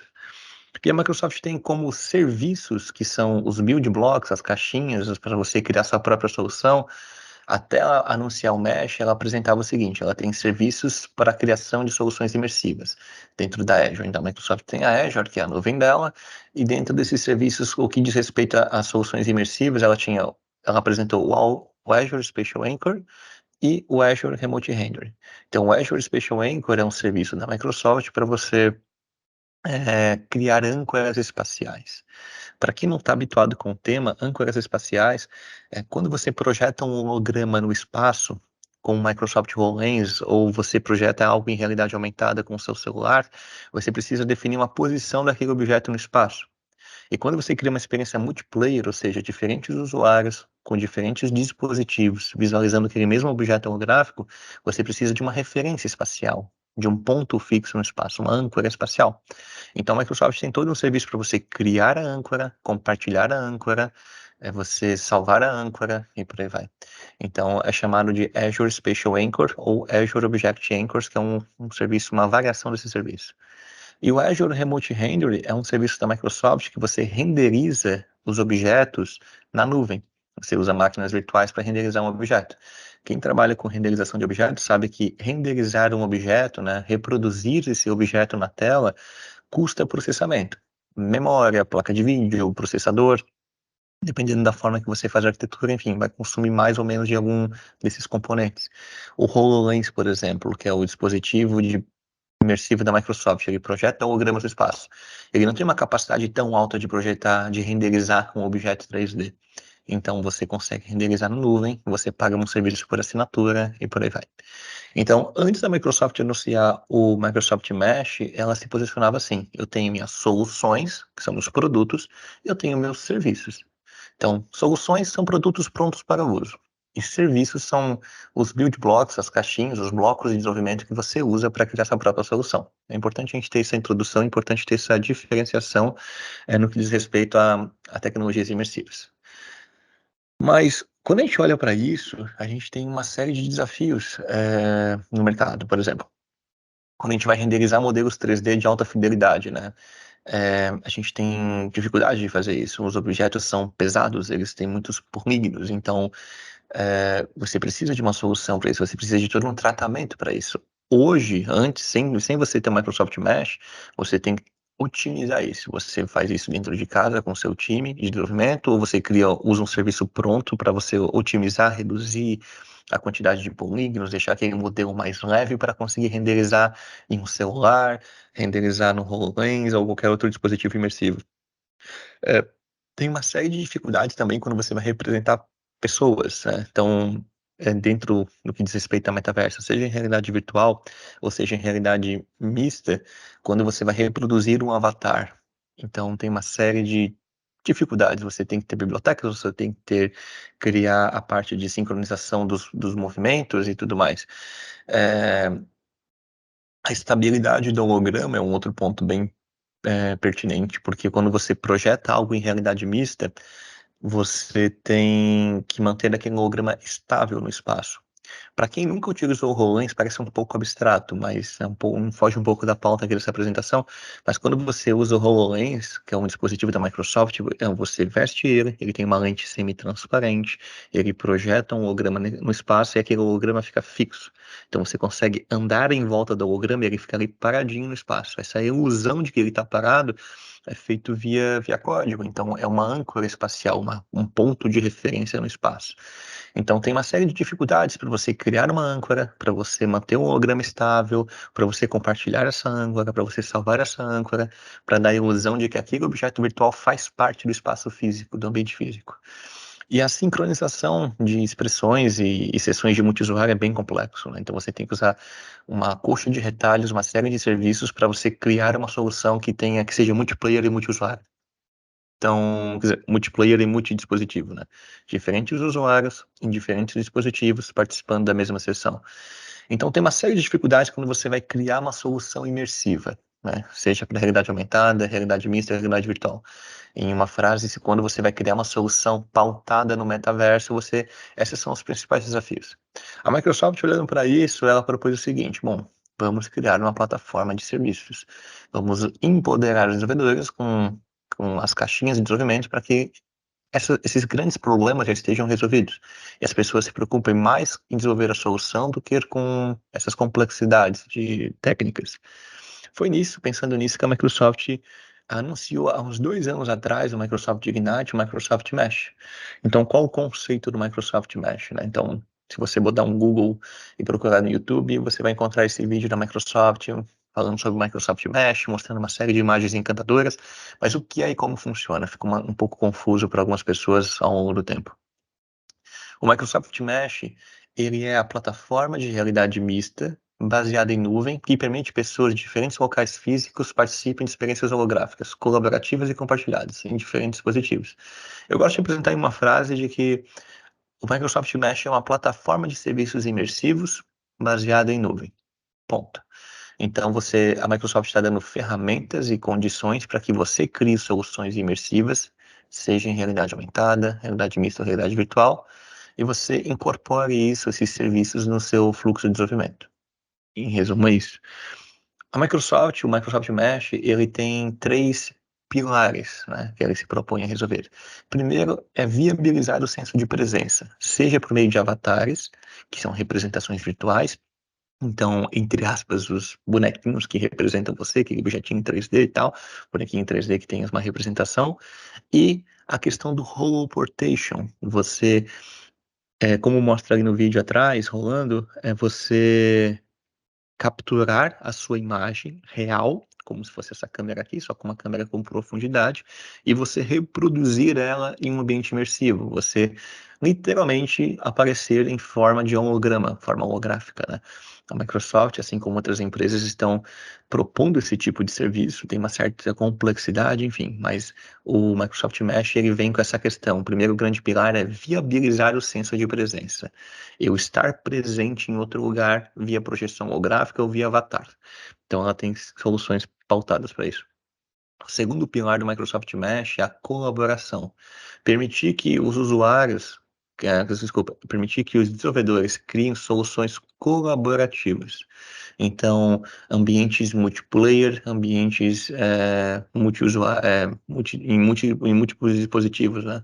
Então, como que eu crio soluções colaborativas? Que tipo de serviços, que tipos de bloquinhos de instrumento eu vou precisar para fazer isso? E o terceiro pilar do Microsoft Mesh é a conexão, né? Permitir que você crie soluções para diferentes dispositivos. A Microsoft está criando uma plataforma que você não usa apenas no HoloLens, que é o dispositivo alvo da Microsoft, né?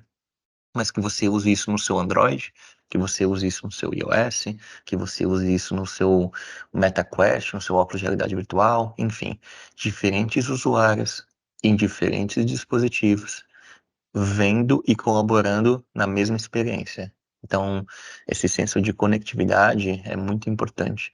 E realmente, quando você tem uma experiência multiplayer em multi-device, em multidispositivos, faz toda a diferença, né? Então, se eu estou com o meu VR, eu consigo ter a mesma interação com você, que está aqui usando o seu tablet e vendo realidade aumentada.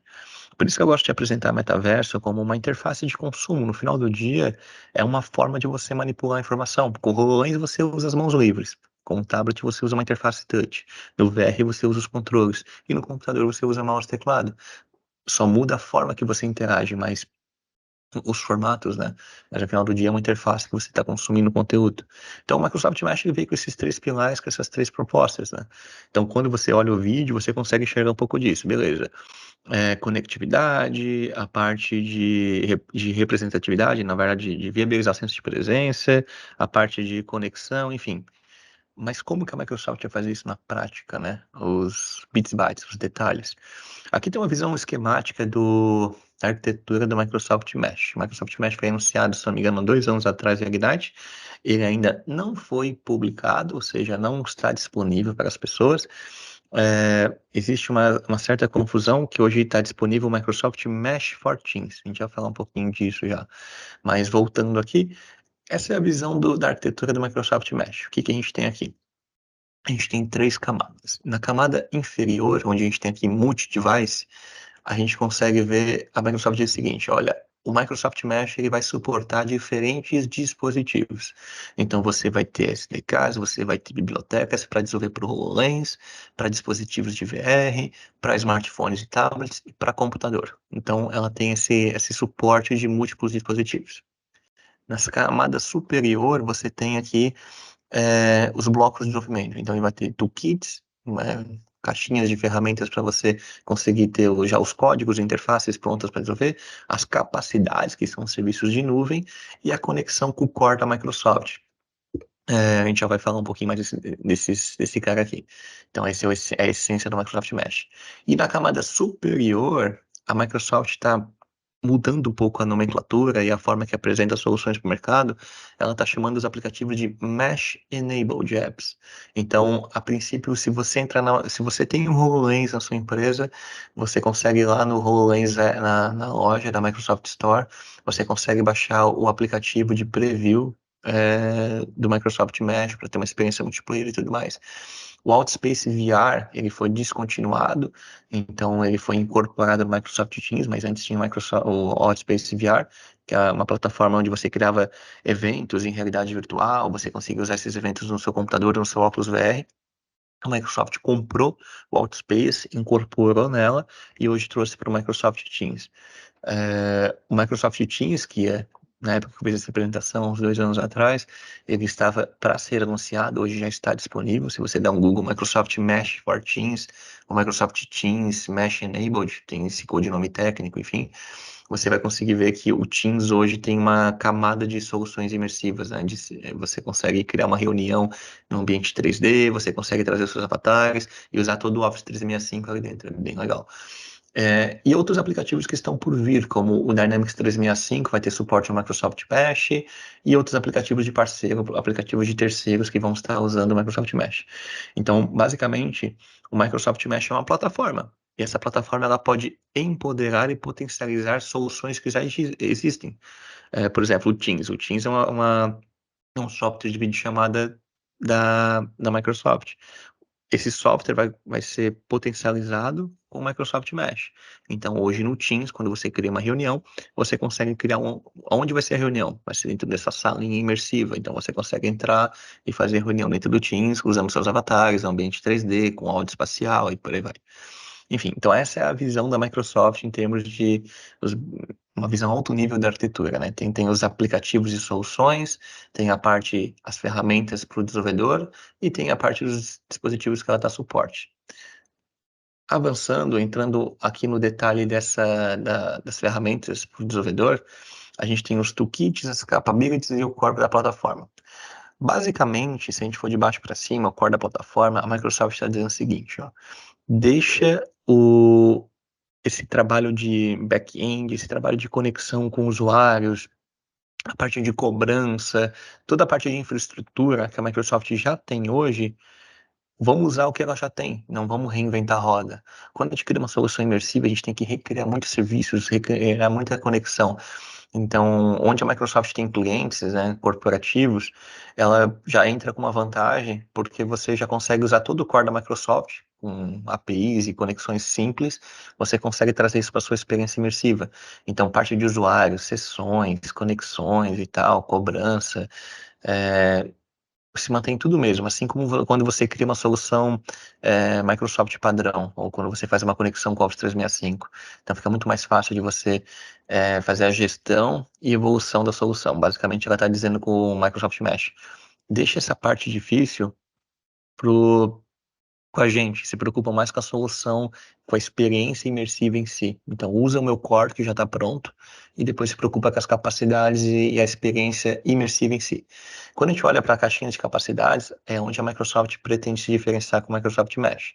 Então, ela vai ter um serviço para você conseguir fazer viabilizar o senso de presença, um serviço pautado para âncoras espaciais, um serviço pautado para renderização holográfica, um serviço pautado para criar experiências multiplayer em ambiente imersivo, enfim. Então, são essas capacidades que ela está oferecendo ao Microsoft Mesh. E essas capacidades fazem uso do core da plataforma.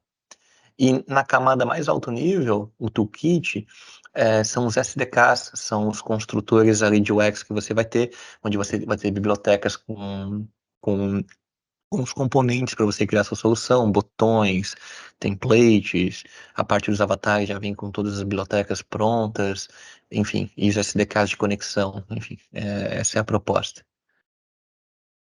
Avançando, quando a gente abre a caixinha de capacidades, a gente tem essas 4 grandes caixinhas e cada uma delas tem variações de serviços. Então, a gente vai vendo uma por uma agora o que a Microsoft oferta e pretende ofertar com o Microsoft Mesh. Essas capacidades, elas vão sendo ofertadas não tudo de uma vez. A Microsoft vai lançar o Microsoft Mesh. Olha, o Microsoft Mesh foi lançado, ele tem agora essa primeira capacidade, que é o senso de presença. O senso de presença você consegue fazer conexão com os avatares, o holoportation e interações em tempo real. Enfim, ela vai liberando os serviços aos poucos, né? Essa é a proposta dela. Então, quando a gente fala de avatar, o que o Mesh pretende resolver? Ele pretende resolver essa questão de você primeiro ter bibliotecas para você criar os seus avatares, customizar os seus avatares, e segundo, essa questão de movimentação. Então, quando você vai criar uma solução imersiva, acho que quem já criou sabe a dificuldade que é, como é que eu sincronizo os movimentos, né? Se a pessoa está usando o HoloLens, por exemplo, o HoloLens, ele não tem controles, ele usa as mãos como interface. Como que eu sincronizo o movimento? Então, ela já tem bibliotecas com os kinematics ali para você, quando mexe a mão, já mexe o antebraço, quando você mexe a cabeça já mexe junto, a pupila acompanha, o áudio já mexe, faz o lip sync da boca, e por aí vai. Então, esses scripts já vão estar prontos para você fazer isso. Beleza, eu tenho um script para fazer isso localmente, mas como é que eu sincronizo isso com um avatar externo? Então, todas essas conexões a Microsoft pretende ofertar isso com serviços de criação de avatares, usando sensores que é chamado de Inside Out Sensors, né, que são os sensores que são de dentro para fora, no caso do HoloLens. Como é que eu faço uso desses sensores que já estão embarcados e faço a sincronização dos movimentos? Ainda nos avatares, quando a gente fala de personalização, quando você, por exemplo, vê essa cena aqui, os avatares com os cabelinhos, as roupinhas e tudo mais, você tem que criar esses assets, ter esses assets. Dentro do Microsoft Mesh, a proposta é que você já tem uma biblioteca de assets, que depois você consegue incorporar. Ah, vou botar outros tipos de roupas, vou botar outros tipos de personagens, de caracterização dos personagens e tal. Então entra na questão de representatividade. Os avatares mais pautados para a realidade virtual, por exemplo. Eu estou fazendo uma solução multiplayer, onde tem um HoloLens, uma pessoa num cenário real com HoloLens, e eu estou na minha casa com o meu computador. O HoloLens, você consegue. A pessoa que está vestindo o HoloLens vai me ver no formato de avatar. Ou pode vir no formato holográfico, enfim. Então, como que a gente faz esse uso, essa caracterização dos avatares e tal. Então, isso é bem. Parece um pouco bobo, né? Entra mais na camada de UX e interface, mas faz toda a diferença você já ter toda essa biblioteca de recursos, de objetos 3D prontas e depois você só trabalha em cima, sabe? Poupa bastante tempo de desenvolvimento. E a questão mais importante, acho que todo mundo fica bem mais empolgado quando vê Microsoft Mesh, é o fotorrealismo, né?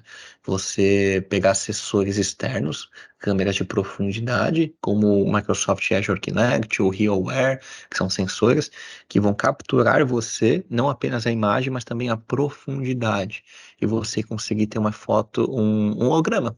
Nada mais é que uma captura fotorrealista de você. É o conceito chamado de holoportation, holo de holograma, portation de teletransporte, então, assim, mesclas as duas palavras, é você conseguir projetar a sua imagem e semelhança em 3D em outro lugar. Então, para isso, tem um setup técnico, né? Você precisa ter uma câmera que capture você em profundidade, você precisa pegar esse dado, você precisa transmitir ele, e você precisa reproduzir ele na outra ponta. Então, essas três etapas, captura, transmissão e renderização, elas têm pequenas lacunas ali no meio. Então, captura aí, beleza, eu preciso. Imagina você fazer isso em tempo real. Então, você captura, você transmite, você reproduz. Tem que ter baixa latência, né, para você transmitir esse volume de dados. Então, esse é o serviço que acho que todo mundo que trabalha com esse tipo de tecnologia está mais ansioso para ver, que a Microsoft ela propôs isso para o mercado, resolver de forma bem eficiente, para você fazer uma experiência multiplayer e multiusuário usando fotorrealismo, usando holoportation, com baixíssima latência e tudo mais. Então, isso eu estou bem ansioso para ver na prática. Hoje você consegue fazer esse tipo de experiência, capturar, transmitir e reproduzir um holograma, seja no HoloLens, seja em outras plataformas, só que você tem que meio que fazer uma coxa de retalho, usar diferentes soluções e diferentes serviços para conseguir esse tipo de resultado. Então, muito vai evoluir, não apenas a Microsoft está nessa corrida, assim como a Meta, assim como a própria Apple, assim como a Google está com uns trabalhos bem legais, aquela empresa que fez o joguinho do Pokémon Go também tem soluções bem legais para isso, enfim. Então, isso eu acho que quando a gente fala de senso de presença, é o que mais tem de expectativa. A segunda caixinha de capacidades da Microsoft são os mapas espaciais. Os mapas espaciais são muito importantes quando a gente vai criar uma solução que você tem uma ancoragem, você tem uma fixação de um holograma no espaço. Por exemplo, o HoloLens, quando ele projeta um holograma, só que esse holograma precisa estar fixo no espaço. É aí que dá a ilusão de você ter um holograma na sua mesa, porque você anda em volta dele, orbita ele, e ele fica ali, permanente. Então, você precisa criar uma âncora, que é um ponto no espaço, você precisa que essa âncora permaneça no espaço, ela tem uma fixação, e você precisa também compartilhar essa âncora entre outros dispositivos para que diferentes pessoas vejam aquela âncora, né? Vejam aquele objeto naquele mesmo ponto. A grande mágica da realidade mista, quando você trabalha num projeto, é você projetar um holograma, você com o seu dispositivo está vendo ela naquela exata posição, e a pessoa com outro dispositivo, outra pessoa, consegue também ver aquele objeto 3D, como se vocês estivessem vendo um objeto real. Você tá vendo isso? Tô vendo isso. Tá onde? Tá aqui, exatamente aqui. Pois é, pra mim também aparece aqui. Se eu mexer, mexe pra você e tal. Essa é a grande mágica. Isso você só consegue fazer isso com âncora espacial. Tem diferentes tipos de âncora, diferentes técnicas para você fazer isso.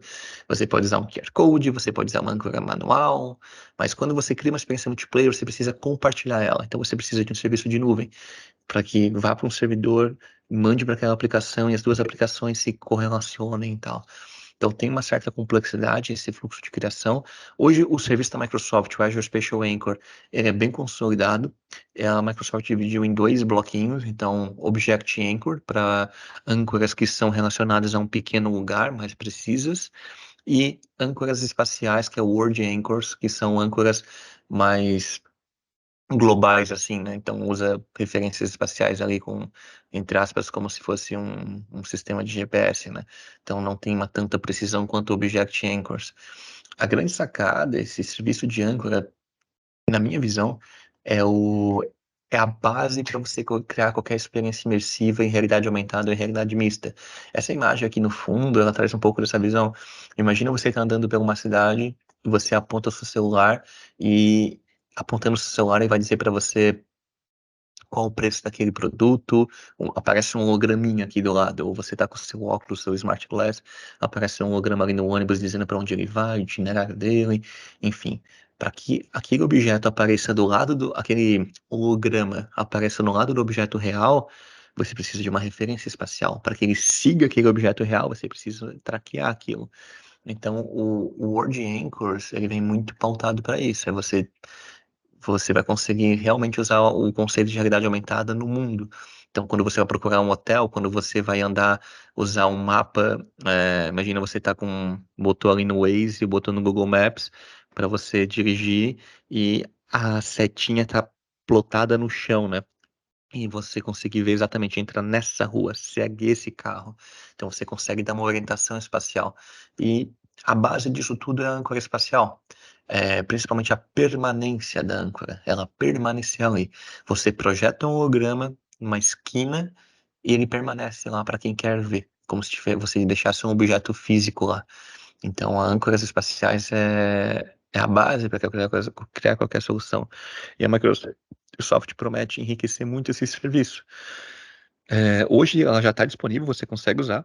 Se você botar Azure Spatial Anchor, você vai ter esse serviço. Ele é bem baratinho, ele tem, acho que, não lembro o valor, mas você paga 5 cents para 1.000 chamadas, então eu uso isso nos nossos desenvolvimentos, então é bem interessante, vale a pena acompanhar, mas a Microsoft diz que vai melhorar muito esse serviço do que tem hoje ali.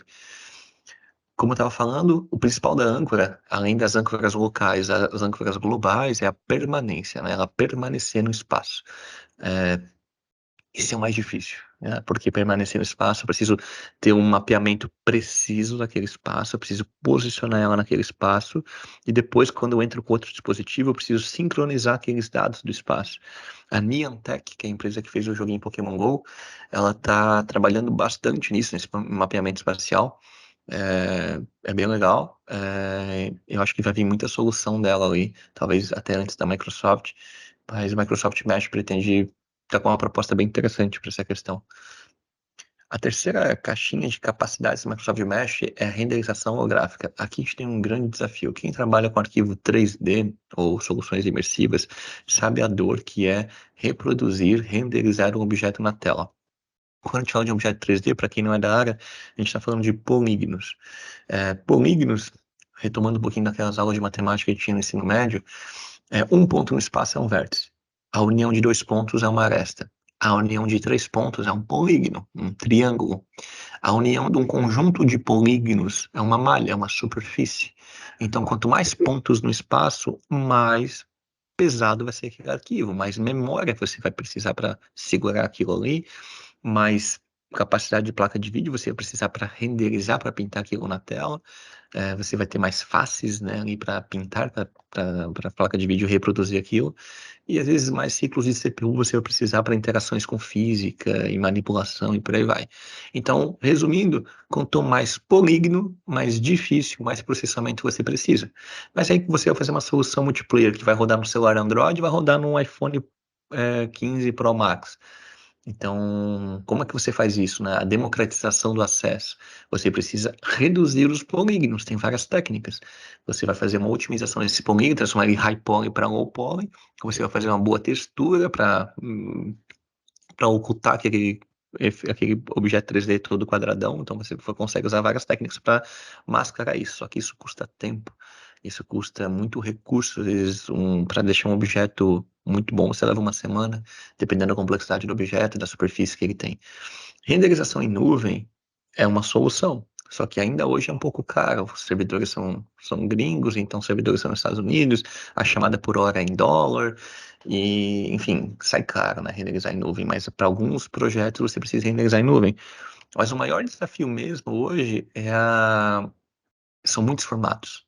Quando você trabalha na indústria, você tem formatos CAD, né? Computed Aided Design. Então, formatos binários que você precisa reproduzir no software CAD. Para reproduzir no HoloLens ou no smartphone, você precisa converter de CAD para Mesh. CAD, que é um formato binário, uma instrução que você dá para o seu computador reproduzir, para Mesh, que é um formato de malha em polígono. Isso na indústria, cada vertical de negócio tem o seu formato. Na medicina é muito usado o Daikon, que é uma textura volumétrica. Na indústria, o CAD tem N variações, N formatos CADs. Enfim, a arquitetura também usa formato CAD, usa formato Mesh. Enfim, você tem diferentes formatos. Como é que você trabalha com formato universal, né? Então, muito da proposta da Microsoft é o seguinte: você consegue usar, não importa o formato que você trabalhe, não importa o seu software que você trabalhe em 3D, você joga para a nossa nuvem vai tratar isso, vai transformar num bundle e vai devolver para você, vai devolver para o seu dispositivo imersivo. Essa é a grande proposta do Microsoft Mesh. Então, vai trazer muito mais dinâmica para o seu dia a dia no desenvolvimento. Você tem o seu time que trabalha com Trimble, ou o seu time que trabalha com AutoCAD, não importa, ele joga para o Microsoft Mesh. O Microsoft Mesh vai renderizar, vai entender isso, e lá na nuvem vai renderizar para você. Então, eu fiz uns testes prévios, isso funciona bem. Por enquanto é um pouco inviável aqui no Brasil. O custo sai caro para o projeto, é cobrado por hora, por minuto, não lembro bem, mas é um custo que sai muito caro para renderizar os objetos em nuvem. Mas você consegue renderizar um objeto com milhões de polígonos e fica super leve, não trava o processamento. Tem toda uma técnica por trás, mas é interessante. Eu acredito que mais para frente a renderização em nuvem vai ser a solução. Você não precisa ter grande processamento no seu celular ou no seu Smart Glass, e você consegue fazer toda essa renderização em nuvem. Então, precisa de uma boa conexão, precisa de uma série de requisitos, mas é uma saída interessante e é uma saída para se acompanhar. E por fim, das capacidades do Mesh, a parte de multiusuários, né? Uma experiência imersiva, ao meu ver, ela só tem valor quando ela é compartilhada, quando diferentes pessoas estão usando a mesma solução. É mágico isso, quando você tem uma pessoa com HoloLens, duas pessoas com HoloLens, elas estão manipulando um objeto 3D, passando um cubo para uma para outra, como se o objeto estivesse ali. Isso é muito legal. Aí realmente você pensa, isso é o metaverso, eu tô vendo um holograma na minha frente, mas ao mesmo tempo eu vejo o espaço, o mundo real, e eu consigo manipular isso. Eu visto meu óculos de realidade virtual e eu consigo entrar numa sessão com uma pessoa que está com o HoloLens. Eu no meu ambiente imersivo virtual, no ambiente virtual simulado, em realidade virtual, e a pessoa com o seu HoloLens lá na fábrica, a gente consegue ter a mesma experiência e acompanhar. Então, como é que eu sincronizo esses movimentos? Como é que eu sincronizo esses dados, né? Hoje, quando você cria uma experiência assim, tem uma série de serviços que você consegue usar, você meio que cria uma concha de retalhos. Então, você consegue usar, por exemplo, a Unity para criar a experiência, o Photon como servidor, você consegue usar o Azure Spatial Anchor para dividir as âncoras. Então, você tem que usar no mínimo 3 soluções, a Unity como software, o Photon como servidor, e o Photon é muito bom, e o Azure Spatial Anchor como serviço de âncora para criar uma solução. A ideia da Microsoft é assim: não precisa mais usar isso, usa só a Unity como software de desenvolvimento e usa apenas o Microsoft Mesh, que vai fazer todo o trabalho para você, para sincronizar, criar o serviço e por aí vai. Então ela está centralizando isso no Microsoft Mesh, para você criar uma sala com múltiplos usuários, fazer toda essa questão de sustentação dos hologramas e, enfim, da sincronização dos movimentos. Nisso também entra a questão do áudio espacial. Quem trabalha com soluções imersivas sabe que o áudio espacial faz diferença na experiência. Então, você está com o HoloLens, por exemplo, aqui nessa ilustração que a gente tem no PowerPoint. Uma pessoa está com o HoloLens e ele está vendo 3 pessoas holográficas na frente dele. Então, quando uma fala, o áudio vem daquela direção do espaço. Ele reverbera no espaço. Então, se a pessoa vai atrás de uma parede, o áudio sai diferente. Então, o áudio espacial é um detalhe que dá todo o acabamento na solução imersiva, para você saber que o áudio está vindo naquela direção, que ele está reverberando no meu espaço. Eu estou num galpão gigante, o áudio é diferente, porque ele interage com o espaço, né? Se eu estou numa sala pequena, o áudio é diferente. Então, faz toda a diferença para o acabamento da experiência, né? Traz um senso de imersão bem grande. Então você mexe com a visão, você mexe com a audição. Por enquanto só não tem olfato, tem até alguns experimentos, mas você consegue trazer mais imersão para o seu usuário. Então, o áudio espacial, hoje você consegue criar em soluções locais, mas quando você fala de experiências compartilhadas, né, para mudar a posição do usuário, reconhecer a malha, a superfície, reverberar, tem um pouco mais de complexidade, não é tão simples assim. Bom, essa foi a minha intenção aqui, de uma forma bem rápida, foi mostrar o que é o Microsoft Mesh, que é a plataforma de serviços imersivos da Microsoft. É isso que a Microsoft pretende lançar nesse próximo ano. A Microsoft anunciou o Microsoft Mesh há 2 anos atrás, só que ainda não publicou ele, não está disponível para os desenvolvedores. Numa conversa interna com a Microsoft, como MVP, eu tenho acesso a algumas informações. A Microsoft diz que está trabalhando numa solução um pouco mais robusta e preferiu adiar o lançamento do Microsoft Mesh. Por hora, a Microsoft lançou algumas soluções prontas, alguns produtos que fazem uso do Mesh, como o Microsoft Mesh for Teams. Então, eu quis diferenciar o que é solução do que é a plataforma. O Microsoft Mesh for Teams, ele usa o Microsoft Mesh na base, no background dele. Então, o Microsoft Mesh é uma plataforma de serviços. Ela vai ter caixinhas, soluções para você criar, serviços para você criar soluções, para você criar produtos. Então, a sua empresa faz uso desses serviços para criar soluções para o seu cliente final. Essa é a ideia. O Microsoft Mesh não é para o cliente final, é para os desenvolvedores. E muito importante distinguir o Microsoft Mesh dos produtos que vão vir usando o Microsoft Mesh, como o Microsoft Mesh for Teams, como o Microsoft Remote Assist, que vai estar usando futuramente o Microsoft Mesh e por aí vai. Então, são produtos que fazem uso do Mesh como plataforma. Então, é importante diferenciar isso. Bom, eu quis trazer também uma visão alto nível da arquitetura do Microsoft Mesh, o que ele propõe. Basicamente, ele vai se conectar com o core da Microsoft, ele vai ser compatível com múltiplos dispositivos e ele vai ter essas caixinhas de serviços, né, que a Microsoft está agrupando, que foi a questão de ciência de presença com avatares e role portation, as âncoras espaciais, a parte de multiusuários e a parte de sincronização de movimentos. Essa é a ideia do Microsoft Mesh. E como próximos passos, a Microsoft, no roadmap dela, ela começa dando suporte para o HoloLens, então você usa Unity ou na NetVC ou C# para desenvolvimento. Ela vai estar primeiro direcionada para computadores Windows, com a Unity, Windows 10, e depois ela tem uma pretensão de conectar já na primeira leva com dispositivos Androids ou dispositivos imersivos de realidade virtual, a princípio com o Quest 2 ou Quest 3, que acabou de ser lançado. Então, o roadmap, para ser bem sincero, ele está um pouco obscuro. Esse aqui está um pouquinho desatualizado. A Microsoft tem um site onde você entra no Microsoft Mesh, você consegue acompanhar o roadmap de evolução. Ainda não foi publicado, tem umas pequenas publicações, mas eu recomendo acompanhar, ela sempre vai atualizando as documentações.